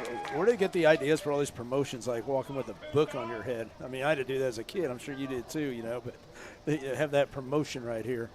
I'm not exactly sure I don't know, they come up, they sit around a table and talk about things and try to keep the crowd entertained. And there was a swing and a miss there by Snodgrass, who is our next batter. But I mean, it's like every year you come, there's something different. Something different in it. Yeah. That one down at the ground, as the count will now go to 1 ball, 1 strike. Well, we don't have the baseball around the clock anymore like we used to. Yes, you got to come up with things for them to do. That one hit the center field, makes the catch for out number 3. So 1-2-3 inning for the Krakens as Great Bend goes down. At the end of 5.5 innings of play, it is Great Bend 4 and 5-tool Kraken 3. And we'll be right back.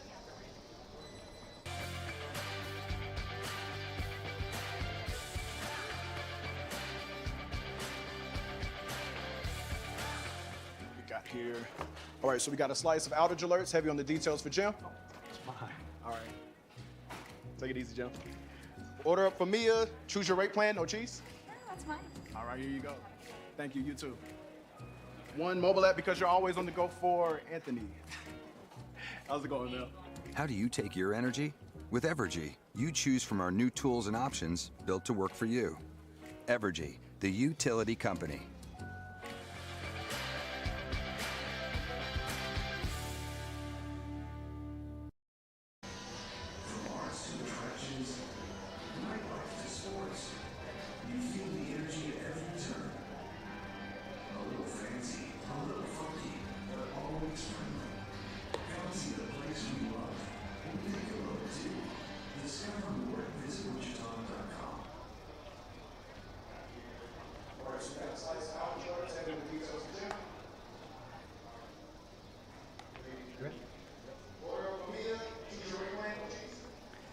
And we welcome you back for the 89th National Baseball Congress World Series, powered by Evergy.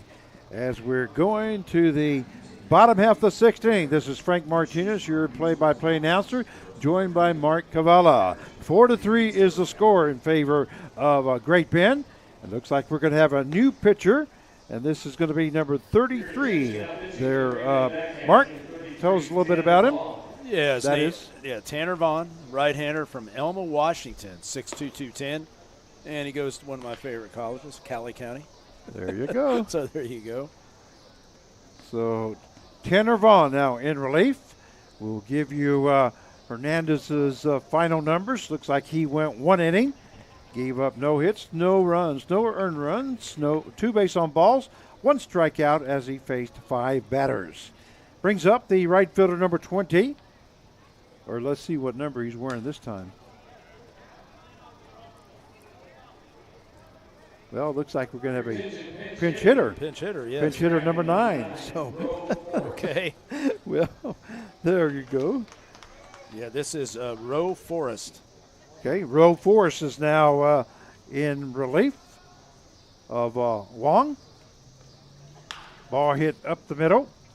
Shortstop moves to his left. Count goes to first Webster for out number 1. So a 6-3 put out for the first out. And that now batting will be the center fielder number 10, Preston Newberry.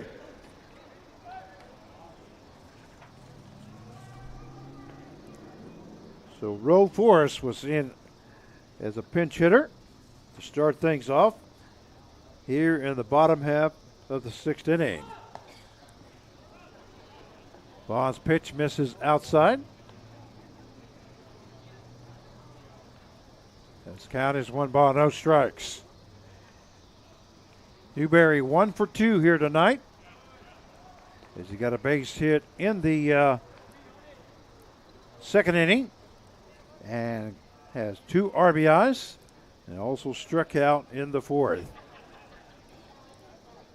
2-0 now the count.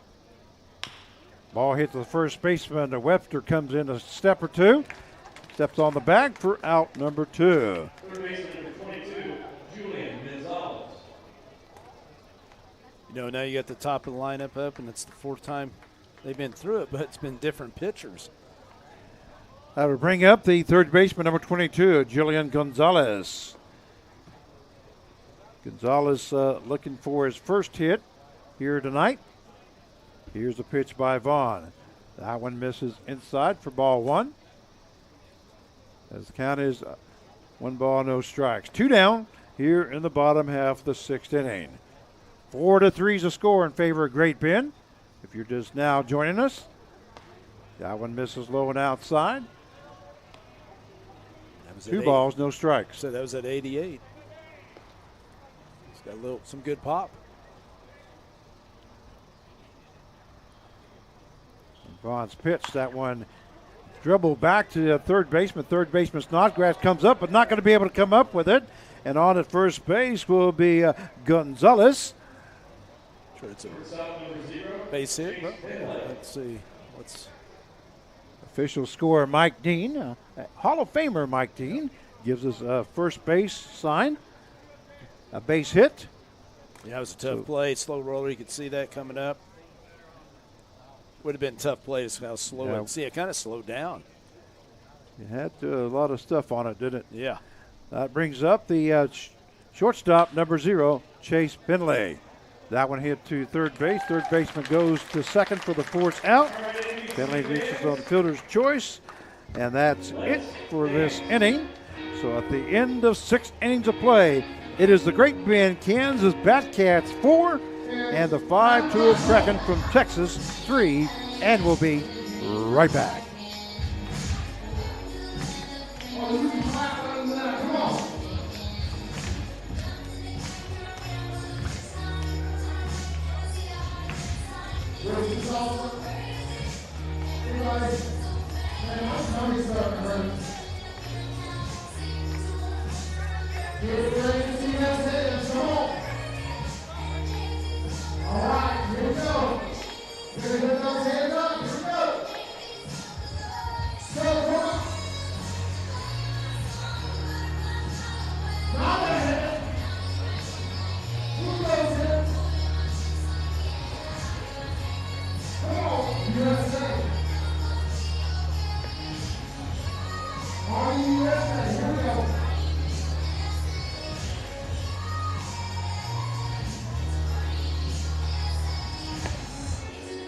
And we welcome you back. for the 89th National Baseball Congress World Series, powered by Evergy. As we move to the top half of the 7th inning. Score 4-3 in favor of Great Bend. Due up for Great Bend will be Nieves, followed by Bolin and Cowan. I was going to say, he's had a pretty good night. Nieves had that bunt single and a walk. So due up, second baseman number 2, Jojo Nieves. And here's the first pitch by Maneska. That one gets about 3/4 of the way there for ball 1. Misses outside, 2-0 now the count.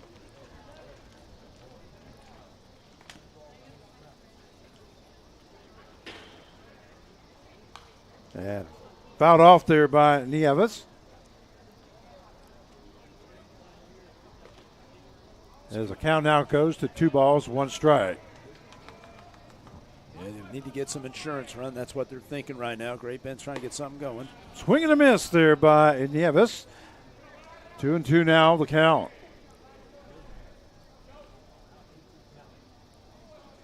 Here in the top half of the 7th inning. Low count now. Say Nieves would love to get on for that top of the lineup. Be a good time to do it. Fouled off by Nieves. I was going to say, Frank, I know you're on that diet, but man, showing all these shots with food, it's got to make you hungry a little. Well, you know. Willpower, right? The willpower, that's what you got to do. A swing and a miss there by Nieves. Those ball's going to be thrown down to first base just to make sure for the out. For out number 1. That will bring up the center fielder, number 11, Robbie Bolin.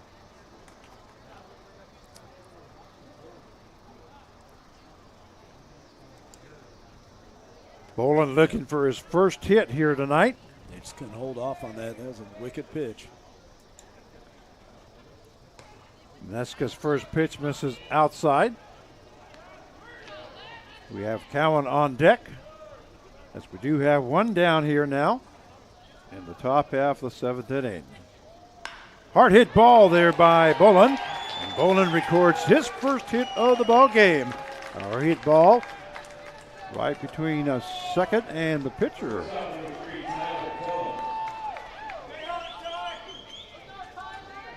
I will bring up the shortstop, number 3, Tyler Cowan. Yeah, that hung right in there, base hit right up the middle. You know what I liked about that? He kept his hands back and just drove the ball nicely. As Maneska went down to his knees there as the ball buzzed by him. Swing and a miss there by Cowan. Yeah, I've seen some really good swings, in this tournament. Count is no ball, 1 strike now to Cowan. That one fouled off. 0-2 now the count. Wow, what a catch. I've seen some pretty good catches, too, out in the stands. I mean, we've seen it all, Frank. That was off the window and down to the lower level, and somebody made a one-handed catch. That one gets away from catcher Mitchell. I'm sure that's going to be a wild pitch. Definitely. And going to second base will be Bolin.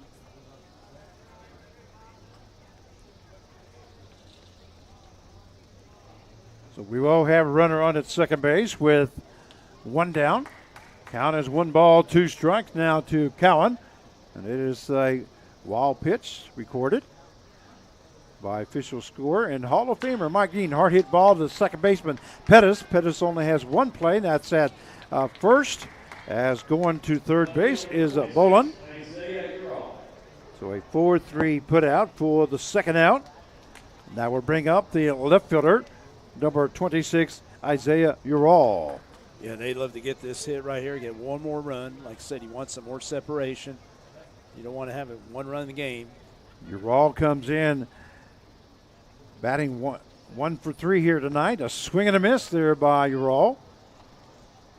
He got that double in the third inning and 1 RBI.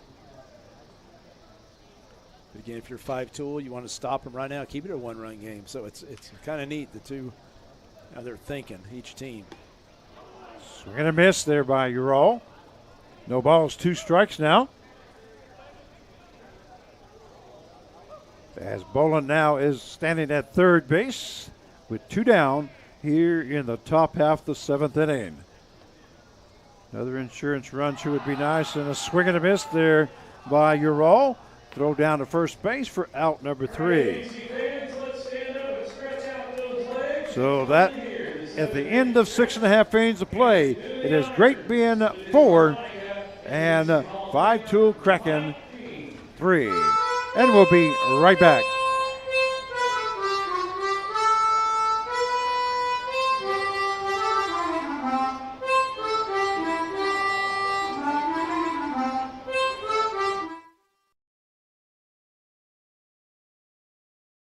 Okay, Charles, 1 bill forecasting tool.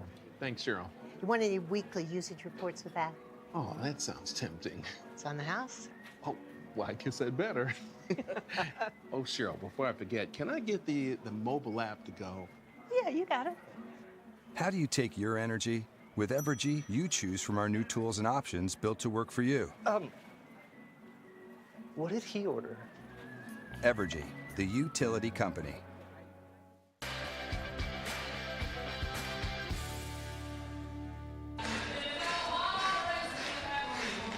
And we welcome you back to the 89th National Baseball Congress World Series, powered by Evergy. Broadcast live stream provided by Butler Creative TV, courtesy of Butler Community College. As we go to the bottom half of the 7th inning, and we just got through seeing a tradition here, the 7th inning stretch. Oh, yeah. And performed up by Hall of Famer Mike Dean on his harmonica. He played Take Me Out to the Ball Game. And he followed up by, thank God. Well, I was going to say, Michael Dean, though, he has his own rendition, don't you think? Oh, yes. I mean, it's nobody plays like that. Plays it on his harmonica, and what a great job. Always enjoy it. We have a new pitcher? Yes, we have number 23, Jake Willington. Jake's from Clearwater, Kansas, 6'2", 205, Neosho County Community College. So number 23, Wellington, now coming in to pitch. Boy, they're for Great Bend. And the first batter he'll be facing will be the designated hitter, number 3, Josh Livingston. Livingston has walked twice and has flown out to left field. So he's 0 for 1 here tonight. He is batting .500 as he is 3 for 5. 1 home run and 4 RBIs here in the World Series. Yeah, Coach Mariani of Great Bend, man, he's got a lot of confidence in these pitchers. You know, let them pitch an inning, knows what they can do. So Wellington now on. Livingston fouls that off, so the count will now go to 1 ball, 1 strike. Because you would think with a 1-run game, you know, right now you want to stay with what's going well, but because you don't know anybody you bring in, you got to hope they have it. You have to have confidence in your pitcher. Here's the pitch. That one hit hard into right field. The right fielder backing up, not going to be able to get to that. Is that a home run? Looks like it is. It is a home run by Josh Livingston. Boy, the right fielder, Kreitzer and Bullen kept backing up, and I wasn't sure if that bounced over or not. That's why I asked is that a home run?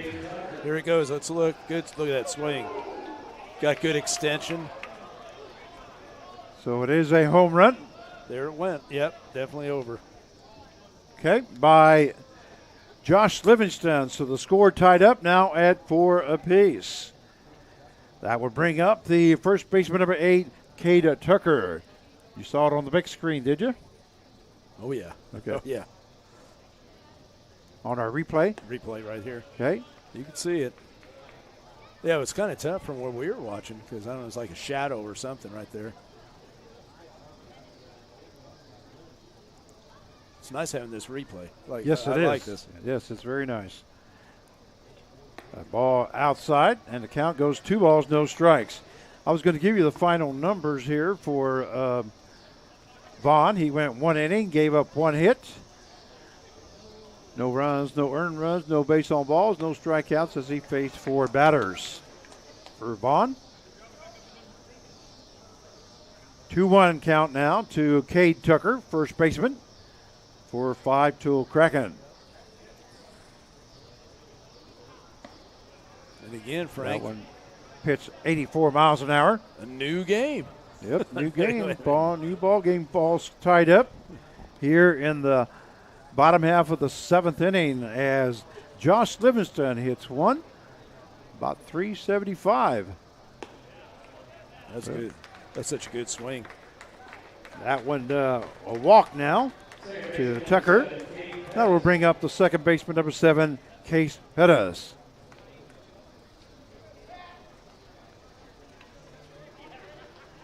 Pettis so far grounded out to the third baseman in the second, flew out to left field in the third, and then walked in the 5th and was left stranded at second base in the 5th inning.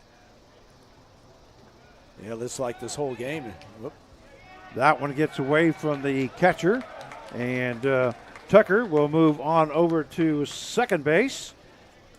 Yes, that was a wild pitch there by Wellington. I was about to say, as this whole game, looking at activity, there's always activity over there in that Great Bend bullpen. So Tucker now on at second base is the go-ahead run, as we have no outs here in the bottom half of the 7th inning. And now we got a timeout there by home plate umpire. Spacek.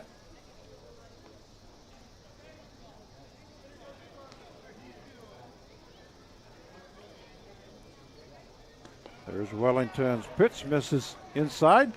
And now Hale calls timeout so we can go talk to Wellington. I'm not sure whether he got crossed up a little bit on that pitch. That happens a lot when these guys come in with new pitchers. And, oh yeah. And then also not only that, you got guys on second base so that you kind of change your looks and change up your looks a little bit. And they're still giving signals. I know nowadays they got microphones in their ears and all this and that talking, but not like when you caught. You called your game. And count is 2 balls, no strikes. That one misses high for ball 3. So 3-0 now the count. Frank, did you like coaches calling your game, or did you rather just call your own game? Well, I used to be a coach, and I would always call the game, so as a coach. But when I played and if I pitched, I trusted the catcher, to be honest with you. A hard hit ball into left field. That's going back, and that's going to be gone. That's a home run by number 7, Case Pettis. A 2-run home run by Pettis, as 3 runs have scored now here in the bottom half of the 7th inning. A home run by Livingston, and now a 2-run home run by Case Pettis. No doubt about that one there, Mark. Yeah, there's, like I said, both those home run swings, just beautiful extension, getting the barrel out there. I mean, we should see it here in a second, but it was just, ball that was fastball high. Well, right I started calling that just by the sound of the bat. Yeah. That's one thing about wood bats. You can hear that, and here it goes. Here you go, look. Look at that extension. Drives through the ball. He knew it. Yeah, he knew it was gone. So 6-4 now is the score, and there's another deep fly ball, and that one is going to be gone. And that is a home run by Preston Curtis. 3 home runs here in the bottom half of the 7th inning for the 5-tool Krakens as they take a 7-4 lead here in the bottom half of the 7th. Wow. And boy, look how excited them guys are. Oh yeah, I mean, you don't see too many innings like this. Nope, not home runs anyway. No, not 3 home runs, especially wood bat. Maybe on a professional level you'll see it, but I mean, right here, this. Boy, J.P. Wygant is eating this up because they're sponsoring the home runs on the PA side. Well, that's going to be it for Wellington. Looks like we'll have a new pitcher. We're going to be right back while we make this change.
And we welcome you back to the 89th Annual NBC World Series powered by Evergy. And we have a pitching change. And who is that, Curve? Yeah, number 18, George Austin from Dallas, Texas, 6'1", 205, Northeast Texas Community College. So now coming in is number 18, Austin.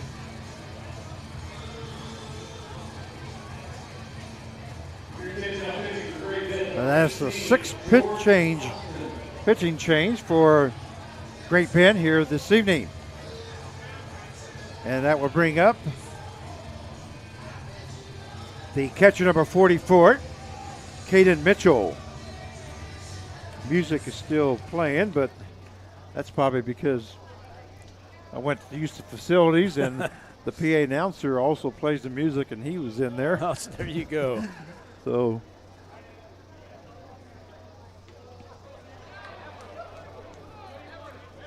check swing there by Mitchell, but he said he did go. Go ahead. So, Frank, I was going to talk to you. So, how is it with the pool and everything with this right here? Obviously, the Foresters got the bye. Foresters get the bye, correct. Right. I have a sheet here, this one here. So, with this game.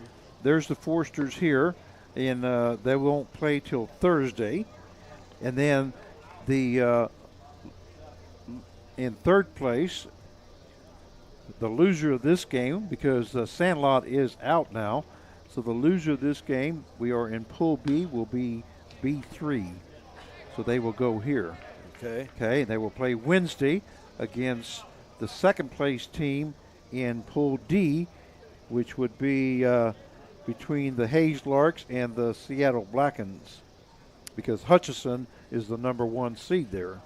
Right. So they're either going to play Hayes or Seattle, depending on where they end up at. And the loser in this game? And the loser of this game will face the loser of this. Okay, so I mean the winner of this game. Yeah, the loser of this game will play the winner of the games between whoever comes in second between Hayes and Seattle. And that's the thing with the coach. You know, we were talking just before that. Why pitching a lot of guys? You know why? Yeah. Basically letting everybody play. You're still in the tournament. You're still in it, right? And after today, we're going to go to single elimination, and so 7-4 is the score. If you're just now joining us, we're catching up, and call strike 3 there to Mitchell as he goes down looking for out number 1. As Austin records his first strikeout of the ball game. And that will bring up the right fielder, number 9, Roe Forrest. And matter of fact, PA announcer Brent Hightower was saying the same thing that we were talking about. He don't remember the last time he saw 3 home runs in one inning, back to back to back, like that. No, like I said, on a professional level, I've seen it. You know, we've seen it, but especially here at the NBC. And that one was well past 375. Yeah. I'm sure it was well past 390. So the count is 1 ball, no strike. There's a fouled off there by Forrest, who's now playing right field.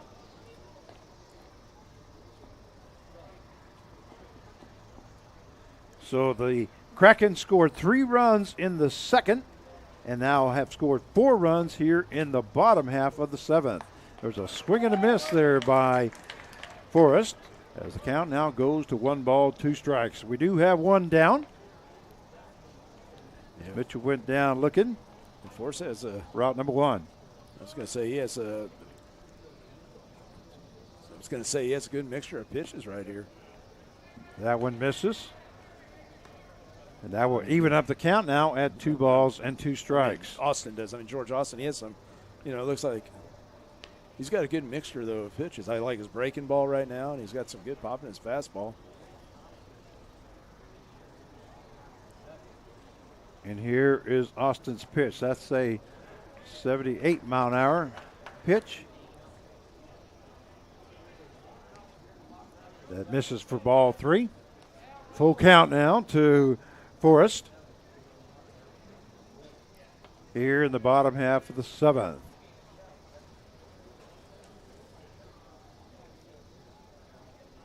There's a ball lifted into center field, or left fielder. I thought center fielder was going to get that the way he was coming strong, but the left fielder called him off. Ural makes the catch for out number 2.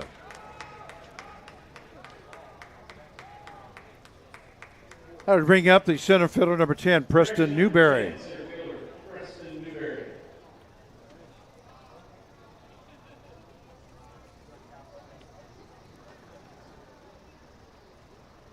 Ball hit hard to the second baseman, Nieves. Goes to first Webster for out number 3. So a 4-3 put out, but not before the Kraken score 4 runs on 3 home runs and takes the lead. The score now, the 5-2 Kraken 7 and the Great Bend Batcats 4. And we'll be right back.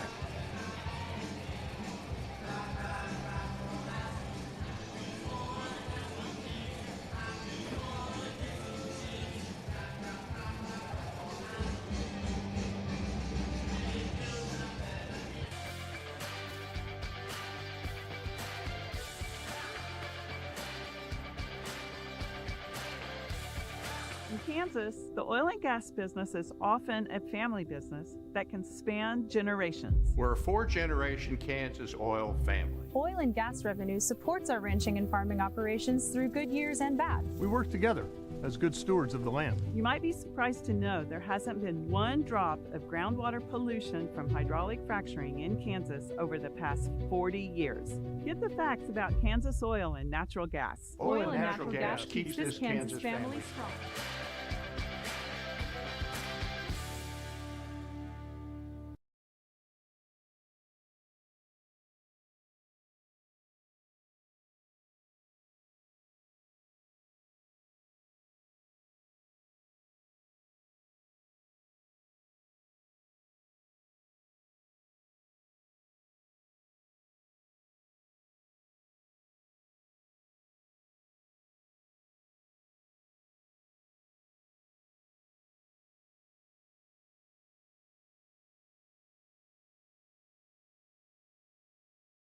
Who that is?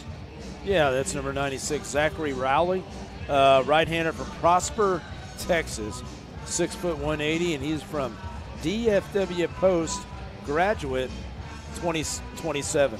Okay, so Rowley now in relief. We'll give you the final numbers here for Maneska. He ended up going 3 innings, gave up 1 hit, no runs, no earned runs, no base on balls, 2 strikeouts, as he faced 10 batters. First batter he'll be facing here, Raleigh, will be the first baseman, number 25, Jackson Webster. First pitch is in there for call, strike one.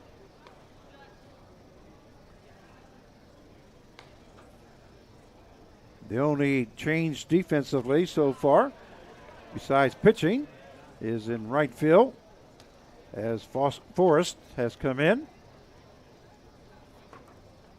for Wong. Pitch just misses outside. That will even up the count now at, they're saying 1 ball, 2 strikes. Okay, I'm sorry. 2 balls, 1 strike, isn't it? That one called strike 2. 2-2. So the count should be 2 balls and 2 strikes now. 2-2 here in the top half of the 8th inning. And he goes down for out number 1. So that's the first out and the first strikeout, recorded by Raleigh. It'll bring up the designated hitter number 8, Grant Nottlemata. Yeah, you see the replay right here. Threw this, looked like a fastball. Just look at that. Oh, what a great pitch there by Raleigh. As Webster goes down swinging. So we talk about it's all in that motion. Ball hit the left-hand side. Shortstop Penley's coming way to his right and not going to be in time. He was playing more up the middle, but so he had to go a long ways to get to that. But he made it close. He did make it close. He did a good job on both guys. As you can see, Penley moving way to his right, goes across, and safely is Nottleman as he records his second hit of the ball game. Good call. Good call. Brings up the catcher, number 20, Marshall Hale. So runner on at first base with 1 down here in the top half of the 8th inning. That ball bounces in front of home plate, and Nottleman will end up at second base on a wild pitch. If Frank got a quick story, when I was at Cali County years ago, Ben Cleveland, before Dave Burrows, he made us umpire a tournament, like 14-year-old kids, and I think he had the coaches get on us quite a bit. You know, we were umpires. But we all had to have a rule book, had to learn. We learned, he did that for a reason.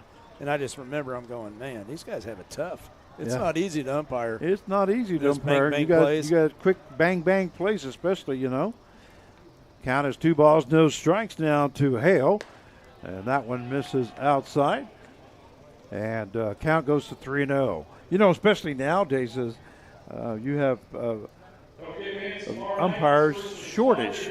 And in all sports. Now, didn't you umpire some? I thought you did. I used to umpire for a little bit, but I basically played fast pitch softball. For many years. You still got yelled at, I'm sure. Oh yeah. One game that I tried doing it, and that was refereeing basketball, and that was not for me. Didn't have the height to watch them big boys battle up there. Count goes 3 balls, no strikes, and that one misses for ball 4. So Hale will be on at first base with a walk. Nottleman still at second base. And that will bring up the right fielder, number 13, Brady Kreitzer. Let's see what's going on. I think they're going to check and see whether that was the right count or something. I'm not sure. I mean, nobody came out or anything. Nobody said anything. But like I said, it's a tough job. I got some very good friends that umpire, and I'll be seeing them this spring. I'll be seeing them at Southwestern there. Looks like they're going to come out to talk to the pitcher now. I'm trying to look here and see what's going on. There is somebody warming up in the Kraken's bullpen. So we have runners on at first and second. Nottleman on at second. And Hale on at first as he just reached on a walk. We do have 1 down. And Brady Kreitzer is now the batter.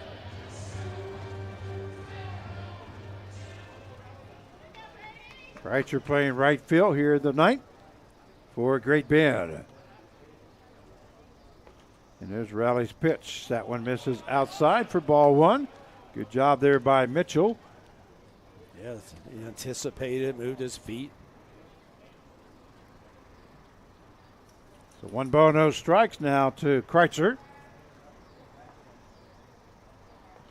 Ball hit down to the ground and both runners go. There's a throw down to third base, but not going to be in time. And also moving to second base was Hale.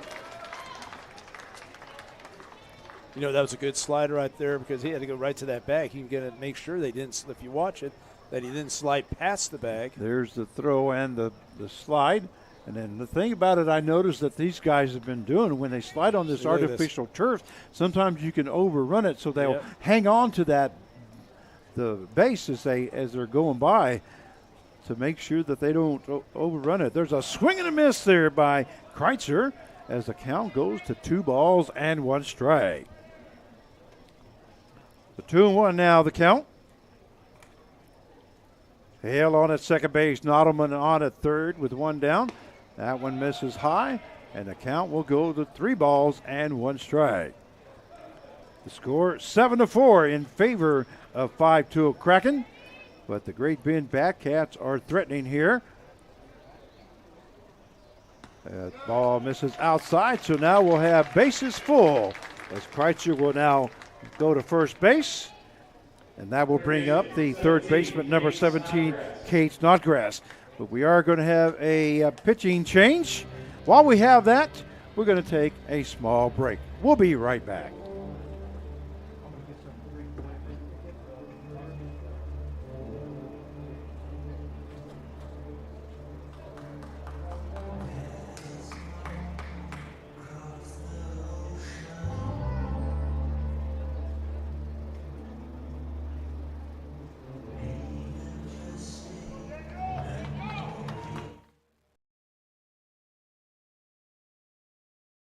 As general manager of Mel Hamilton Ford for 11 years, I know what customers are looking for.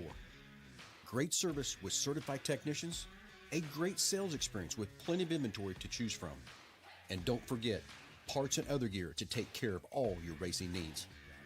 So when you decide who you want to do business with, choose us, Mel Hamilton Ford, and experience the difference. Hey, you know what I'm always asking myself? Is work supposed to be this much fun?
Score, but Great Bend has the bases loaded with 1 down.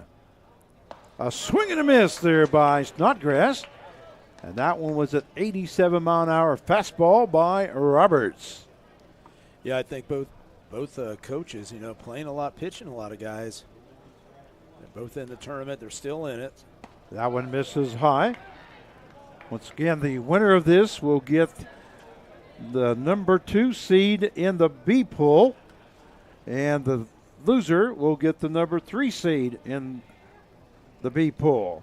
The number 1 seed gets a bye, and that is Santa Barbara, California Forsters. Like I said, he did go, so the count is no balls, 2 strikes. Yep, yes. Looks like he did. That's close, but he did, yeah.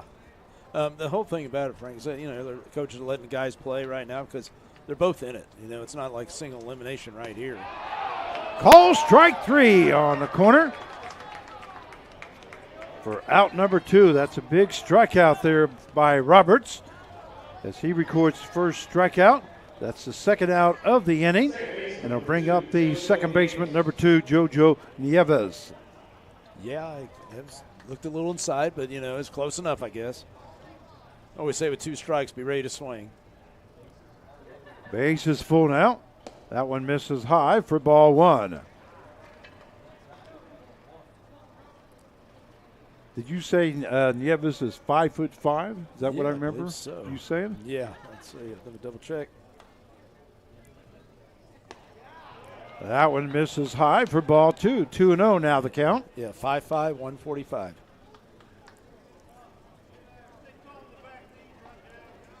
I remember being 145 at one time. Yeah. Oh, man. Boy, those were the days. That one fouled off. As the count now goes to 2 balls, 1 strike. Those are all memories. Like people see you now, they see what you are now. They don't realize it. Like in high school, I was like 5'11", 165, 175. They don't see that. They're not going to see that. That one misses high for ball 3. So 3 balls, 1 strike now to Nieves. Once again, no place to put him as the bases are full here with 2 down. Boy, I needed that swallow of water there. And here comes the pitch. Whoa. And almost hits Nieves, so he'll walk, and the run scores. So Nodelman comes in to score from third base. Hale goes to third. Kreitzer goes to second, and Nieves walks to first base, and that will bring up the center fielder, number 11, Robbie Boland. Boland has 1 hit here tonight. He's 1 out of 4. And he hit that ball hard, right up the middle. So the score is 7-5 now in favor of the Kraken, as Great Bend has scored 1 run here in the 8th inning. We are in the top half of the 8th inning. That one misses outside as the count goes 2-0. And that's the thing about Great Bend. I mean, that I got to witness is that a lot of patience at the plate. They make you work. They make the pitchers work. They're not going to swing at a lot of bad pitches. Here's the pitch by Roberts. That one down in the ground for ball 3. So 3-0.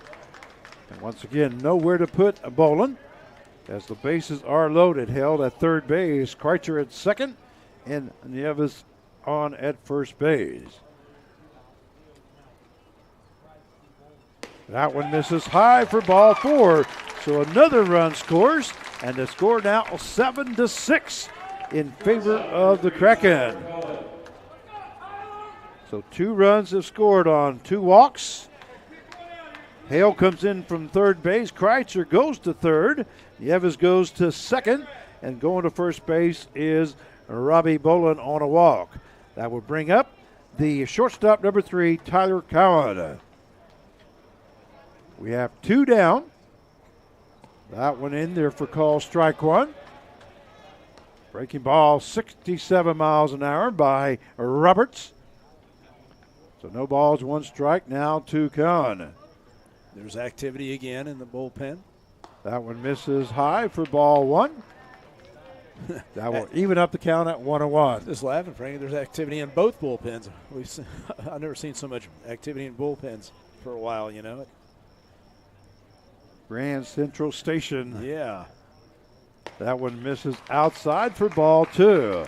And this time Roberts knew it. He kind of rubs his hands on his pants like, got to get control of it here, buddy. Yep. So 2 balls, 1 strike now to Cowan. That one, a breaking ball, just misses outside. So the count now goes to 3 balls and 1 strike. What would you tell Cowan to do here with a 3-1 pitch? You know, I mean, if it's his spot right there, he has to know it. If not, he can take and still be 3-2, right?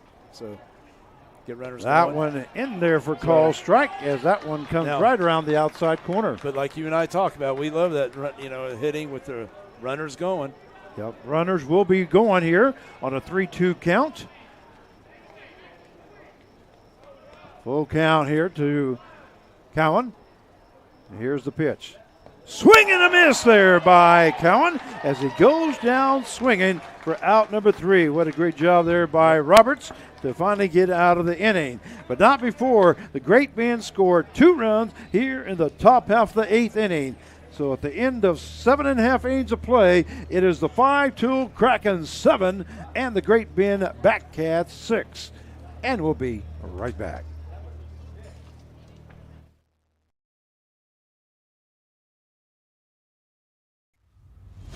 At Spirit, engineering is a key to defense success. Spirit Aerosystems engineers are leveraging commercial design-build expertise for defense programs. We move from design to development to the factory floor faster. At Spirit, engineers work with research and technology teams to develop new materials, apply factory automation, and build cost and production efficiencies into each project.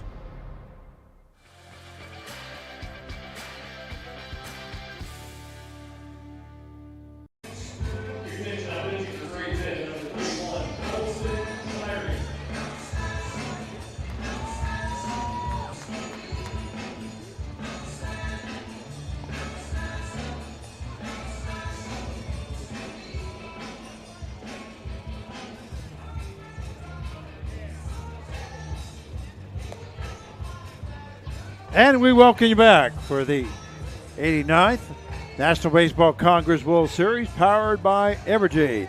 This is Frank Martinez, your play-by-play announcer, joined by Mark Cavala, our color commentator here tonight. As we go to the bottom half of the 8th inning, the score, the Kraken 7 and a Great Bend 6. What a game, huh, Mark? It's I'd say interesting game. I mean, this with all the pitching changes and you'll see 3 home runs in 1 inning. And I mean, this really interesting, the lead changes and all that. So we'll see how it finishes, Frank. We've had 10 pitches. Yeah, I was going to say, we still got an inning and a half or 2 to go, depending on what happens. First pitch to Gonzalez. It's fouled off. He got it. He did get it? Oh, yeah. What a great catch there. Sorry about that. I thought I didn't look up. I was trying to find out who the batter was. Well, what he did right there, if you could see it, he got to the fence, got to the wall right there. That's what you have to do. You don't want to just fade away, just kind of go with it. He got right to the wall and he caught it. So good job there by Webster. F3 is the play.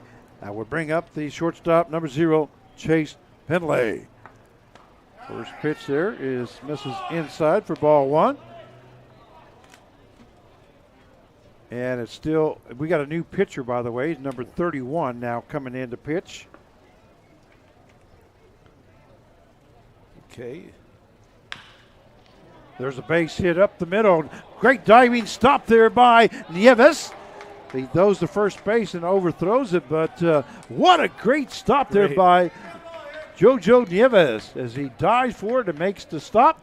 Definitely gave his body up right there. It is a base hit there by Pendley. That ball was hit up the middle, but it was great effort there by Nieves. Yeah, that's Colson, number 31, Colson Searing, Derby, Kansas, 6'2", 220 from the Yosho County Community College. Okay, so Searing is now in the pitch for Great Bend. And a base hit there by Pendley. That's his second hit of the game. That will bring up the designated hitter, Josh Livingston. So I'll give you the final numbers here. For Austin, he went 1 inning, gave up no hits, no runs, no errors, no hit base on balls. He had 1 strikeout as he faced 3 batters. Count now goes to 2 balls, no strikes to Livingston. We have Pendley on at first base with 1 down. There's the pitch at 90 mile an hour, just missing. 3-0 now the count to Livingston. Livingston is the one that hit a home run to start all things off in the 7th inning. It's a pretty good shot over that 375. Misses low for ball 4. So Livingston will be on at first base with a walk. That moves Pendley to second base. And it will bring up first baseman number 8, Cade Tucker. Tucker was the benefit of a home run as he walked the last time up and got hit in by on a 2-run home run by Case Pettis, the 7th inning. So we have runners on at first and second with 1 down. And here's the pitch. That one fouled off by Tucker as the count goes to no balls, 1 strike. Yeah, just a little late on that swing. Little late by Tucker. And he knew it. He's like, oh, man, I should have had that. So here's the no balls, 1 strike pitch here by Searing.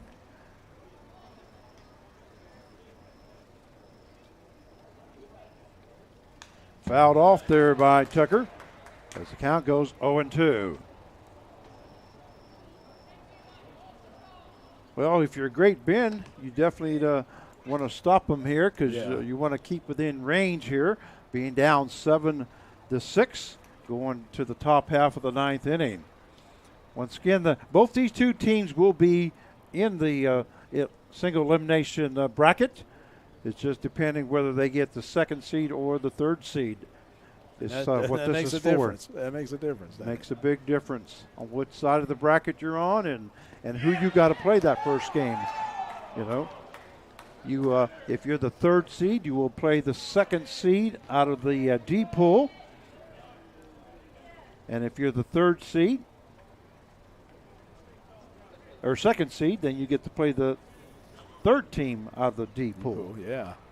There goes the runners, and that one is gets away from the catcher. I wasn't sure whether Tucker had fouled that one off or not because he kind of came forward with his hands a little bit, but it gets away. Both runners will advance, so Bentley will be on at 3rd base, Livingston on at 2nd, and the count is 2 balls, 2 strikes now to Cade Tucker here in the bottom half of the 8th inning.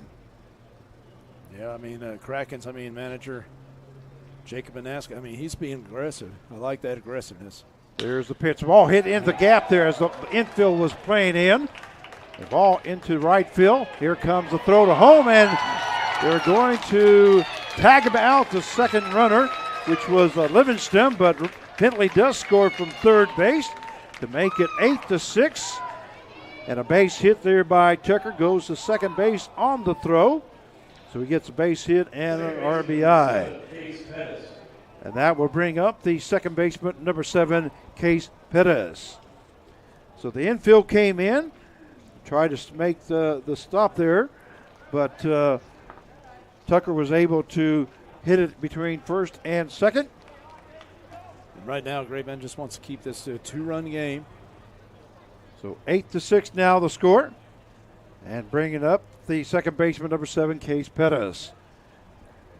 Tucker went to second base on the throw, so he's standing second. First pitch is called strike 1. Look at this throw. Tonight's throw there. Strong throw. Look at that. Phew. No chance there for. At first when he threw it, I don't know if he's got a chance. And boom, he just a strong arm. There was no chance there for Livingston as he was standing up there. So we have 2 down now here in the bottom half of the 8th inning. 8-6 the score in favor of 5-tool Kraken from Texas. 1-1 now the count. Fountain fastball at 91 miles an hour just misses as the count now goes to 2-1. Yeah, fans are pretty vocal out there. Very vocal. I have headphones on and I could hear them. So the count, 2 balls, 1 strike. 2 down. Here's the pitch. That one misses high. As that count will now go to 3-1. You know, it's funny, some of the local teams, they kind of take on, you know, they become fans of some of the teams, like the Studs. You know, a lot of fans from Wichita like the Studs. Some of them, you know, probably like Krakens. I mean, it's pretty neat. 3 balls, 1 strike now to Case Pettis. And stepping away is Pettis from home plate. Remember in the old days, remember Fairbanks? Oh, yes. They had a large following, you know, from Wichita. 3-1 pitch now by Searing. And it is in there for ball. So Pettis will take a walk to first base. They will put runners on at first and second and bring up the left fielder, number 6, Preston Curtis. Curtis hit that 3rd home run in the 7th inning as the 5-2 Krakens scored on 3 home runs. The only difference was Pettis had Tucker on base with a walk as they scored 4 runs in that 7th inning.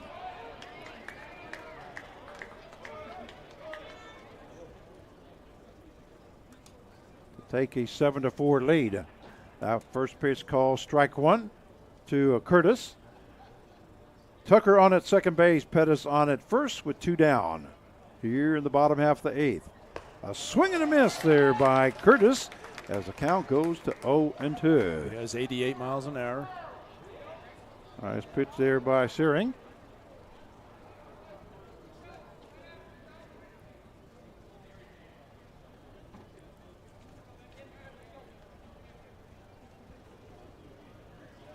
That one fouled off by Curtis. There were several Neosho County players on Great Bend, and very impressive. Very impressive. Searing's one of them. So 0-2 count to Preston Curtis here in the bottom half of the 8th. You are watching the 5-2 Krakens versus the Great Bend Batcats. If you're just now joining us. A little late, but exciting still. That one misses high. 1-2 now the count. You know, you got to hand it to baseball players because they've been playing. I mean, they've been playing. You know, they go to school and they play. Then they, you know, finish up their season sometimes in June. Then they're playing summer ball. Now they don't have much of a break right now before school's starting. Here's the pitch now. That one hits Curtis as he turns his back in, but it hits him in the hand, it looks like. So Curtis will be on at first base as a hit batsman. That'll bring Pettis to second base and Tucker to third. With 2 down here in the bottom half of the 8th inning. 8-6 is the score in favor of 5-2 Kraken. That brings up the catcher number 44, Caden Mitchell. Yeah, the point I'm making, Frank, you got to love baseball. If you're a baseball player, to play that much. And a lot of kids, they can't do it. They'll go home or whatever, or just can't handle it. And we've seen a lot of that in the summer and stuff like that because it's, you know, but that's how you get better. I mean, that's. More games you play, the more experience you get. So 8-6 now the score. There's a fastball, misses by Searing.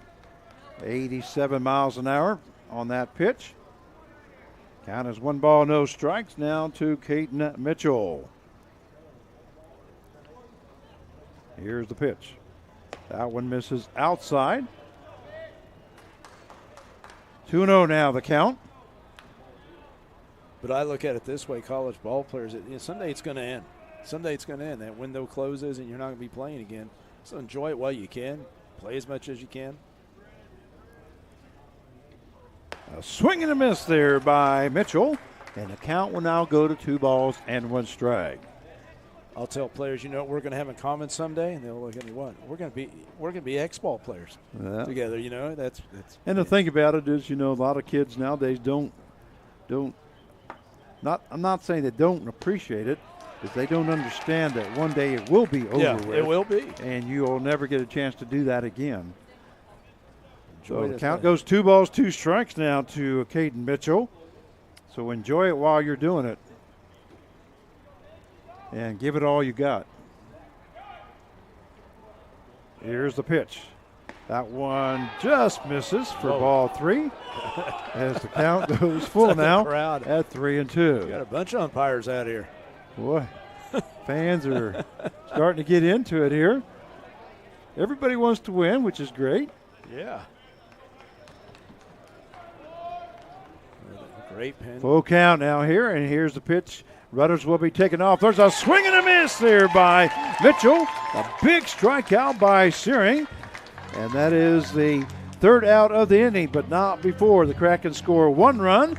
At the end of 8 innings of play now, it is the 5-tool Krakens from Texas 8 and the Great Bend, Kansas Batcats 6.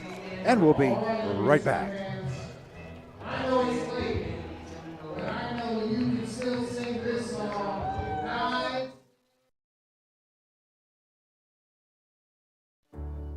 At Evergy, we're focused not just on what we power, but on who we power, right here in our community. We provide payment assistance to our neighbors who need it.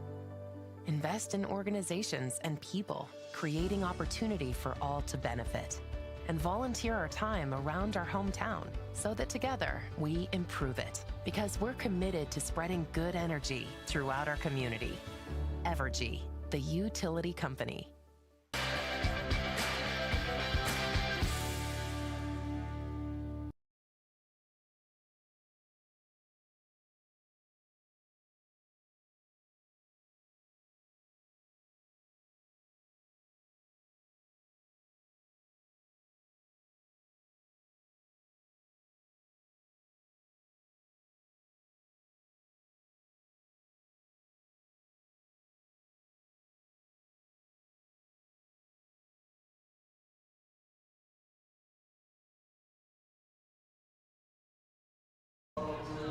And we welcome you back to the 89th National Baseball Conquerors World Series, powered by Evergy. We got a great ball game here. 8-6 is the score in favor of 5-tool Kraken from Texas over the Great Bend, Kansas Batcats as we go to the top half of the 9th inning. Due up now for Great Bend will be the left fielder, number 26, Isaiah Ural. And they're doing Sweet Caroline here at the World Series. Always do it in the 8th inning. Andrew Burgos leading the way with Neil Diamond. See you. First pitch there as a ball to Ural. And we still have the same pitcher. Due up is Webster and then Nottleman after Ural. That one misses high for ball 2. 2-0 now the count as we are in the top half of the 9th inning. It's do or die here for Great Bend as they're down 8-6. That one misses for ball 3. That one bounced into the ground there. Off the catcher. Back to the fence area. So 3 balls, no strikes, and this is not something you want to do is get that first runner on. No, you get the tying run up. Get the tying run up, exactly. There is action in the bullpen. That one misses for ball 4. So Ural will be on with a walk. And that will bring up the first baseman, number 25, Jackson Webster. And Webster has 1 hit here today as he had that hit in the 2nd inning, struck out in the 3rd, grounded out to the shortstop in the 5th, and then struck out in the 8th. First pitch is misses for ball 1. So 1 ball, no strikes now to Jackson Webster, who's playing first base here this evening. You're all on at first base. There's a check swing and in there for call strike. I believe that was 81 miles an hour. So 1-1 now the count. And they think they have number 21, Jalen Johnston, in the bullpen there. That one misses high for ball 2. That one was 87 6 miles an hour. Fastball. And the count goes 2-1. Check swing. The ball gets away from the catcher. First baseman. The kid never went to second base, but coach is telling him that's okay. Yeah, I think not going to take chances. Yeah, he didn't have a good read on it. He didn't have a very good read on it. So you can see that ball bounces in front, and the catcher goes down to block it and did get away, but nobody picked up at first base there. So you're all still standing there. There's a ball hit to the right-hand side. That's going to be foul. As the count goes full now at 3-2. That could be very big there because you're still in double play situation here by not being at second base. Right. Oh yeah. Get him out of that double play. Oh, that one almost hits him, and that's ball 4. And that time we have so now we have guys at first and second. Ural will go to second. Webster reaches on a base on balls, and that will bring up the designated hitter number 8, Grant Nottleman. Yeah, I think they're bringing in somebody right there, Frank. I was going to say they're probably going to be it for him. What number? 21. Okay, coming in for 5-tool will be number 21. And that looks like it's Walters.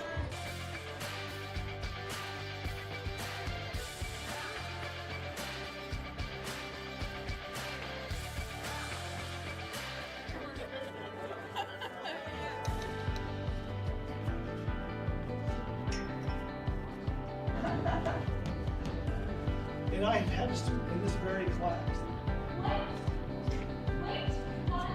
Jay was drawing some love.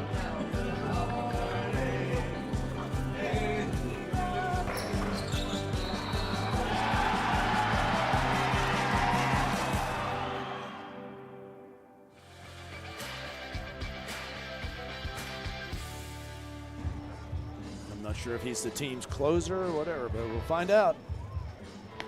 Okay, so he will be coming in to relief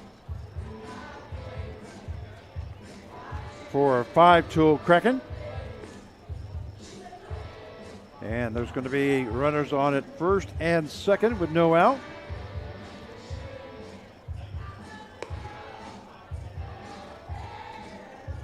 And our photographer is pretending like he's playing the air guitar. Except he's doing it with his camera stand. It's Paul Rector. Looks like number 27. Oh, 27. Sorry there. Well, it's hard to tell with the 21 and 27. But Paul's 21. Yeah, he's from Broken Arrow, Oklahoma. 6'1", 195. Austin P. He's a free agent. Okay. so basically he probably just graduated or this year. So. Well, they introduced somebody else. Okay, we were right. We were right? We were right. We were right, okay. So it wasn't, it's his Jalen. Sorry about that, folks. That's what we were right. Yeah, on the screen it showed Paul Rector. So now up is Grant Nottleman here in the top half of the 9th inning. The first pitch misses high for ball 1. That was 87-mile-an-hour fastball. 8-6 is the score in favor of Kraken. But Great Bend is threatening here as they got 2 runners on. That one misses low for ball 2. So 2-0 now the count to Grant Nottleman, designated hitter.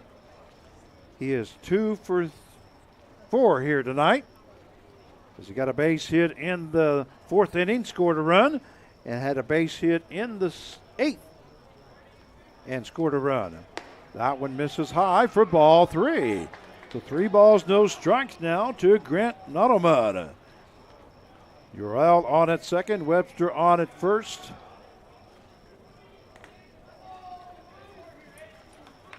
And here's the pitch. That one down into the ground for ball 4. So on 4 pitches, Nottleman will load up the bases as Ural moves to third. Webster moves to second.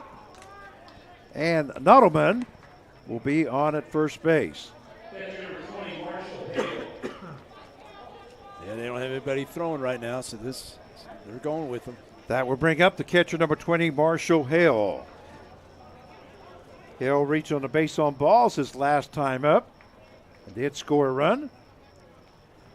First pitch is in there for call strike one. A breaking ball at 74 miles an hour. So no balls, one strike now to Hale. Swing and a miss there by Hale as the count goes 0-2. No balls, two strikes. Bases loaded with no out here in the top half of the ninth inning. 8-6 to score. That one misses low and outside for ball one. He was nibbling there, wasn't he? He was. He was trying to get that outside. I mean, it's a good pitch away. Yeah, that's a good pitch to throw at that situation. Make that hitter try to go for it. A swing and a miss there by Hill as he goes down swinging for out number one. And that will bring up the right fielder, number 13, Brady Kreitzer. I was trying to figure out what he's throwing right here. Let's look at it. They just like this curve. I mean, Yeah, like breaking ball there. 12-6. Right fielder number 13, Brady Kreitzer. So Brady Kreitzer now up. He's looking for his first hit here in the ball game. First pitch is ball one to Kreitzer. Playing right field tonight. Be a great time to do it for the Fort Hays product. That one misses low. And outside for ball two. 2-0 now the count. One down. But see, this was I was impressed with Great Bend during the season this summer. Look at their patience. They're not swinging at bad pitches. That one misses inside for ball three. 3-0 to count. No place to put Kreitzer now with the bases loaded. There is one down here in the top half of the ninth inning. And that is ball four. So Ural will come in to score. Make the score now 8-7. Webster will move to third base. Nottleman moves to second. And Kreitzer moves to first base on that walk. That is the fourth walk given up here in this inning. That will bring up the third baseman, number 17, Cade Snodgrass. Cade usually, like I said, he's a contact guy. Check swing by Snodgrass is in there for call strike one. They're just going with his breaking stuff. Breaking ball, you say? Yeah, I was going to say, they're going with his breaking stuff right now. I mean, but the thing is, what they're looking for, they just want that double play. Well, Cade right now, Snodgrass.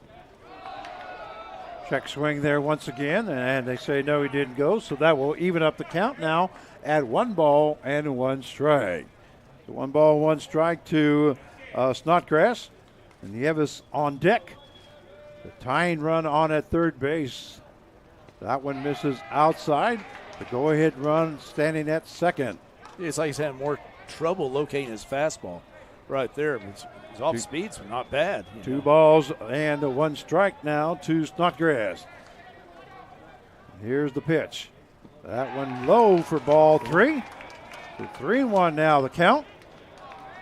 That was an 85-mile-an-hour fastball. Yeah, that's what he's just misses. And that's tough because you got to locate your fastball.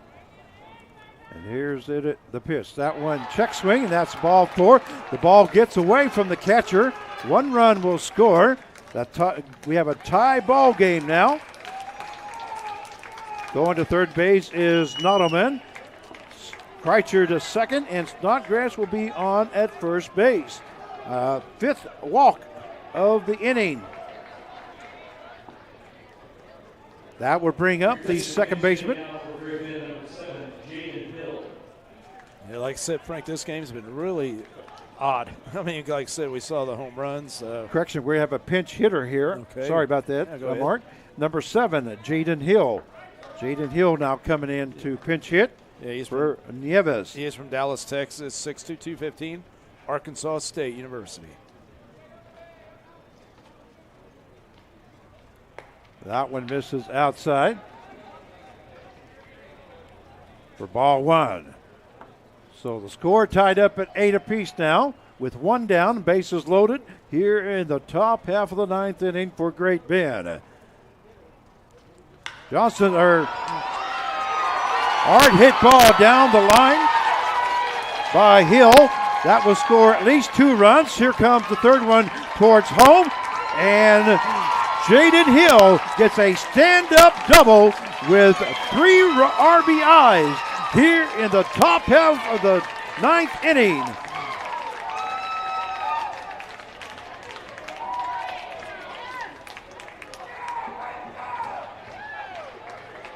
So 5 runs have scored here in the top half of the ninth inning.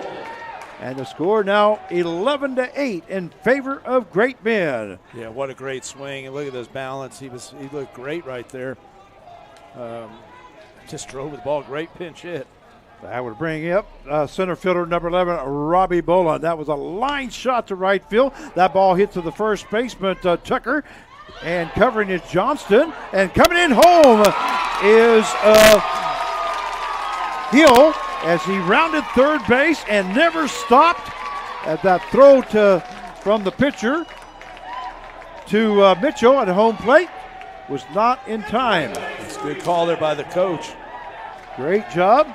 So another run scores, 12-8 now in favor of the Great Bend Batcats.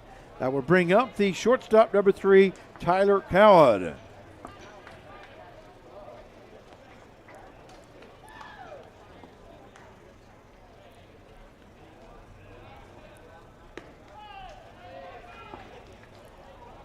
Sorry, but I'm filling up my scorecard here. Frank, I was just thinking about something. I think, me as a coach, one of my keys is prevent the big inning. And we've seen some big innings tonight. Big inning here so far for Great Bend here in the top half of the ninth inning. As they were down 8-7. Have scored 5 runs now and lead 12-8 now.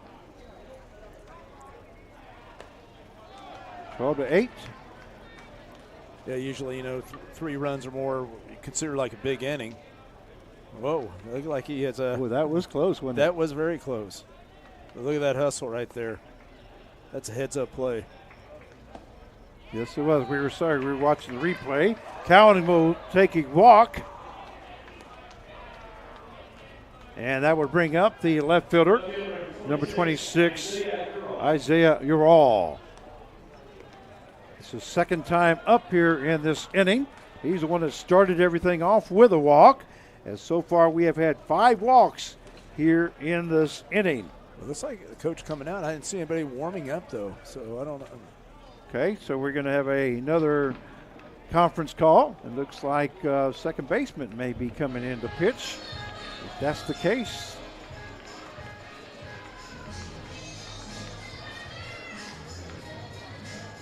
Second baseman is Case Pettis. Looks like that's what the coach is asking him to do. Take his wristbands off and all that, so yeah. So we're going to take a small break while we have a change in pitchers once again. We'll be right back.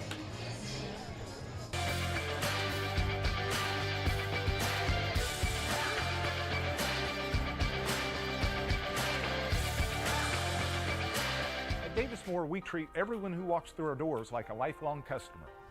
Our sales team prides themselves on delivering a quick, pressure-free buying experience that you won't find anywhere else. We have hundreds of new and pre-owned vehicles in stock, and every one of them has passed our 171-point safety and reliability inspection.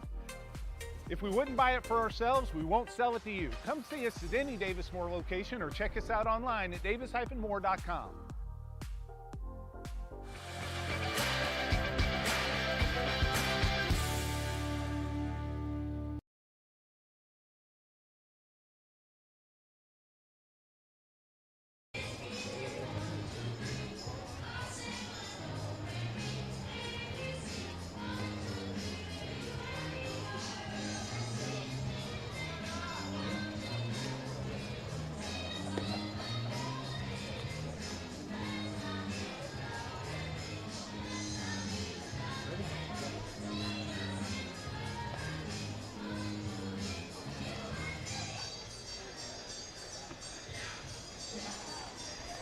And we welcome you back for the 89th National Baseball Congress World Series, powered by Evergy. As we go, we're going to have another pitching change. Yeah, It looks like it's going to be number 7, and that number 7 was the second baseman, Case Pettis. Yep. So he'll be coming in to pitch. Looks like number 12 will be going to second base for Kraken, and number 12.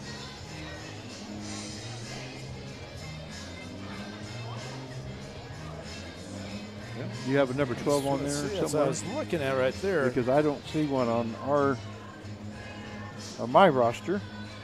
Well, no, let's see. Now, Pettis, talked about, we introduced him from Prosper, Texas, Dyersburg State Community College. They obviously he's been an infielder. So due up now is Ural. This is his second time up. We have a runner on at first base, and that's Cowan, who just walked with 2 down. 1-0 now the count. There's the pitch there by Pettis. Second base for Kraken, number 12, Keelan Kurtz. Keelan Kurtz. That one fouled off there by Ural. Yeah, I don't have him on the roster right here. It's a Caleb Hertz. I guess that's number 4. That might be who it is. Yeah, right there. Number 4. Okay, But number 4. 12, but we're in 12. Figuring it out. Ooh, throw behind. And the runner's going to go clear to third base on the play. As that ball went back to the fence. And Cowan now standing at third base. Look at this. Just threw behind him. Wow. Yeah. And looks like Cowan was taken off and never stopped. There's a throw to third base, but not in time. That one gets away from the catcher also, and another run scores. Now the score 13-8 in favor of Great Bend.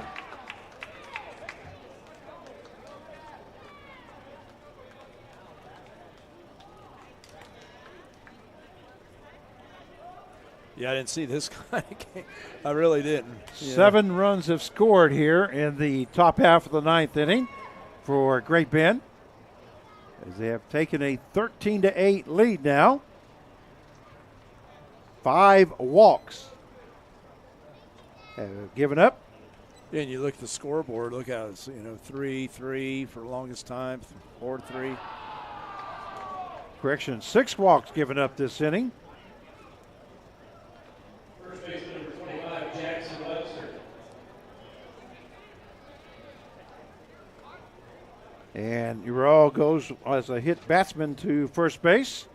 And that will bring up first baseman number 25, Jackson Webster. Webster walked his last time up in this inning. And did score that run on a walk. That first pitch in there for call strike 1. 82 miles an hour from Pettis, who was the second baseman here most of the game.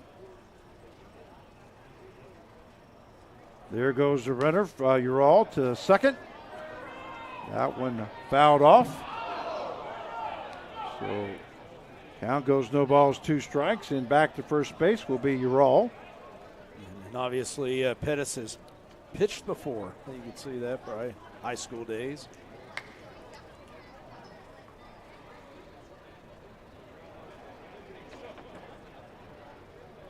So here's Pettis' throw. That one misses outside, as the count now goes to 1 ball and 2 strikes.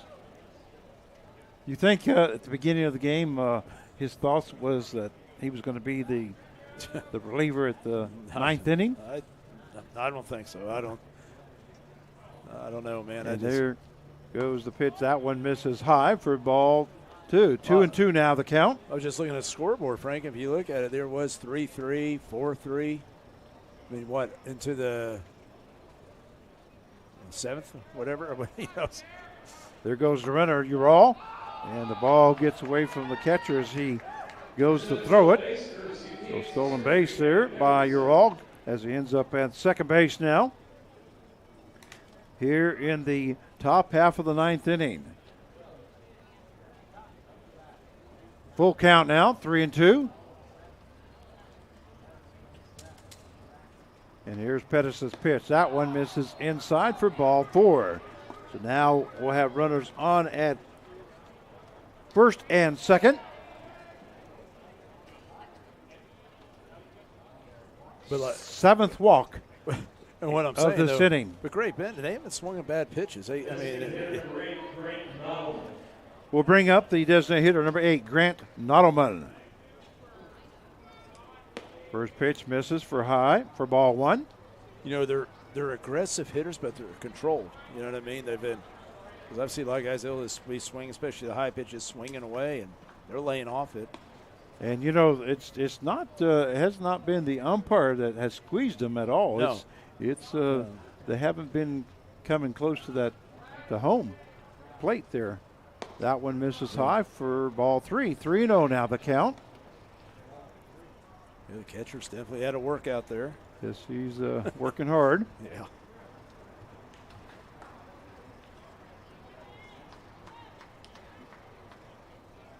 And here's the pitch, 3-0 pitch. That one misses outside for ball 4. So the bases will be loaded once again. As Ural moves to third, Webster to second, and Nottleman will be on at first base. That brings up the catcher, number 20, Marshall Hale.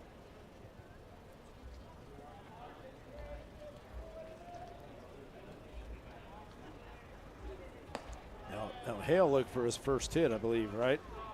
So he's probably, I think that's right. Is that right? Hale looking for his first hit this. So he wants it right here. This game, It's like, throw me strikes. That one's 2-0 now. Throw me strikes. I want to get a hit here.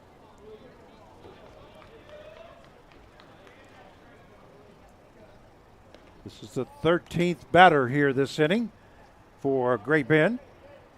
Hard hit ball up the middle. That's going to be in for a base hit. Ural will score from third and Webster from second. Has 2 more runs that score. 14-8 now in favor of Great Bend. And here comes Coach. That may be it for somebody. Pettis. They didn't have anybody else throwing in a bullpen, so it might be another position guy maybe. I have not seen anybody. We're going to give somebody else a chance, though. Well, and think of this about Great Bend. I mean, they're just, you get what they're giving you. You know what they're giving you. They're giving you walks. They're taking advantage of you. You get, good, like right there, you get good Marshall Hale, what was it, 2-0 count, whatever, and base hit right down the middle. I mean, he gave that to him. So, I mean, they're doing a good job with that. 15-8 is the score in favor of Great Bend. Now coming in to pitch. Looks like it's going to be the third baseman, number 22, Julian Gonzalez. He unwraps his right arm. And now he's going to be coming in to relieve for 5-tool Kraken. I guarantee you Julian did not think he was going to be pitching. I don't think so. Game like this. And the whole thing what you brought up earlier, they're going to be in the bracket. They're still in the single elimination bracket. So I'm sure we didn't see some of their best arms all through here, either team.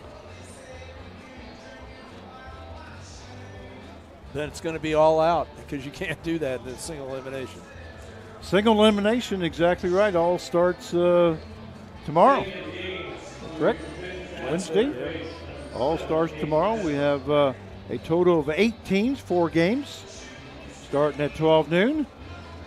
Then we'll have 4 games on Thursday with the winner of each bracket sitting out tomorrow. And they will not play until Thursday. So now up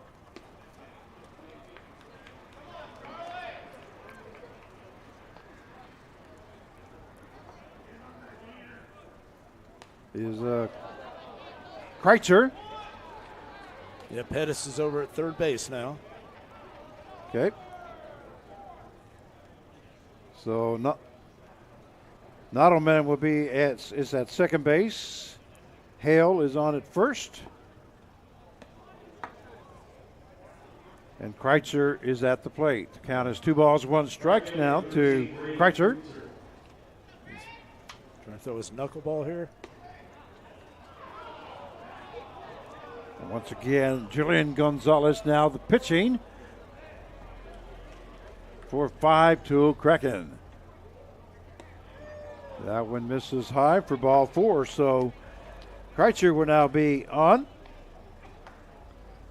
And that will bring up the third baseman, number 17, Kate Snodgrass. Third baseman, number 17, Kate Snodgrass.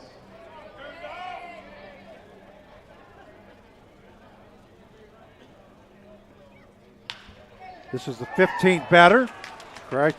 Snodgrass hits one up the middle as 2 more runs will score as Nottleman comes in from third base. Hale from second.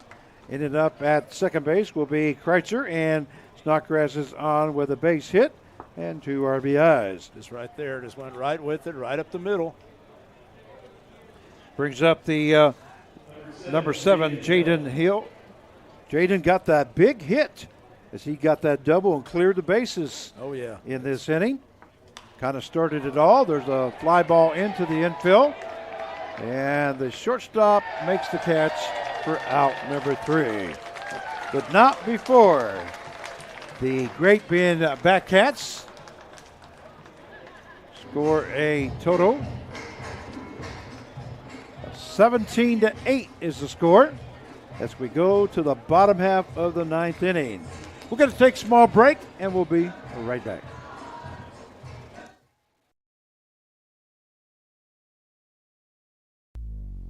Have you ever needed to stop or change the way you do something you love because of aches, pains, or injury? The physical therapists at NovaCare are here to get you back to work, life, and your favorite activities. Most importantly, your goals are their goals. Their movement experts will listen and develop an individualized treatment plan so you can heal.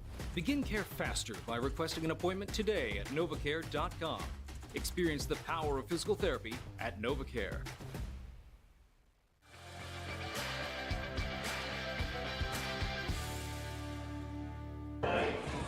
First responder time.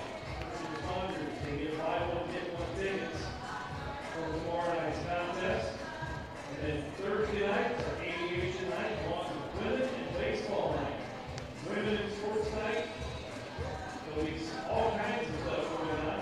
Maybell Blair from the Women's Baseball League will be here. Sign autographs to meet her. Friday night is semi-final night. It's also circus night and 8-1-1 night, sponsored by Black Hills Energy, and our championship night scheduled for Saturday night. And we welcome you back to the 89th Annual NBC World Series, powered by Evergy, as we go to the bottom half of the 9th inning. Great Bend Batcats scored 11 runs the last inning to make it 17-8. And due up is right fielder number 9, Ro Forrest. Here in the bottom half of the 9th inning, Newberry on deck and Gonzalez in the hole. Swing and miss by Forrest as the count goes to 1 ball, 1 strike. And Mark joins us back. Frank Martinez along with Mark Cavala here in the bottom half of the 9th inning. Well, Mark? Didn't that surprise you, though? It's very surprising, especially how many walks there was that last inning. You said that they were very patient. Yeah. And that last inning just proved it. Well, they didn't get any bad habits either. I mean, you can get bad habits in games like this where you start swinging bad pitches. But, if you look at this, look at the game right there. Yep. 4-3 game. 4-4 at the end of 7. Yeah. That one called strike 3 for out number 1 here in the bottom half of the 9th inning. Now batting the center fielder number 10, Preston Newberry. Center fielder number 10, Preston Newberry. Yeah, that's baseball, though. I mean, it's crazy.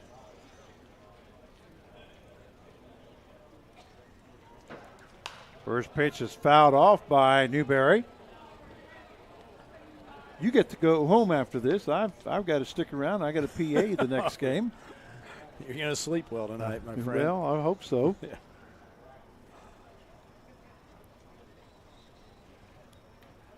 That one fouled off by Newberry. We do have one down here in the bottom half of the ninth inning. But the big thing, any win in the NBC is big, so it's pretty special. So we'll see. We'll see what happens here. Who knows? Count is 1 ball, 2 strikes now to Newberry here in the bottom half of the ninth inning. 17-8 the score in favor of Great Bend. That one misses as the count will even up now at 2-2. We've seen 16 runs in the last 3 innings. They scored 11. Yeah, I'm talking about it all together. They scored 11 in the ninth inning, top half of the ninth. Yep. That one misses outside, and the count will go full now at 3-2.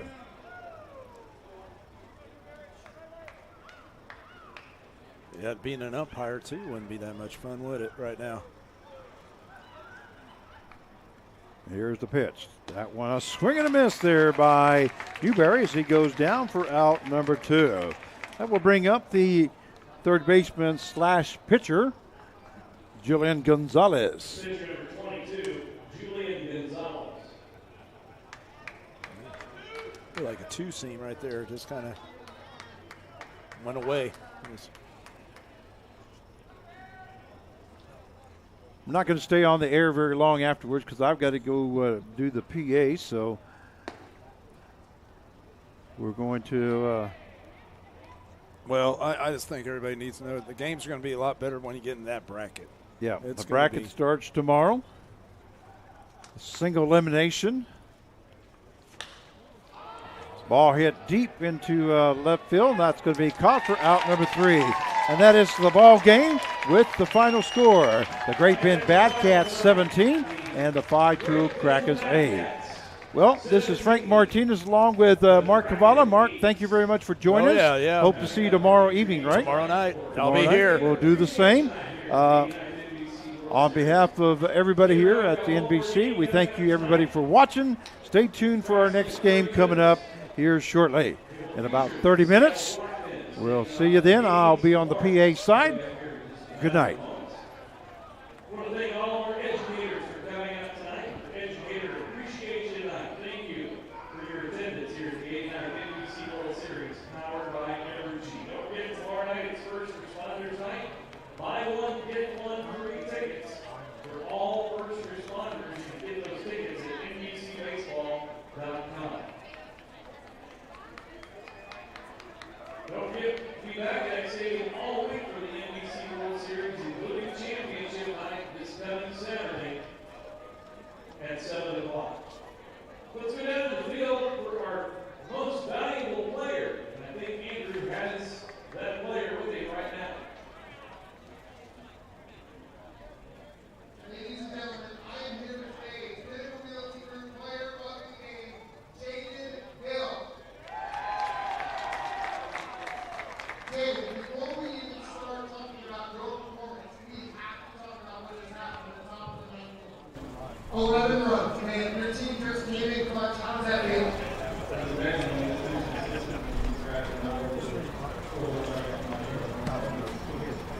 You come in the top of the ninth. Bases loaded, no outs, their first at-bat of the day, and then a bases clearing RBI double. How did that feel?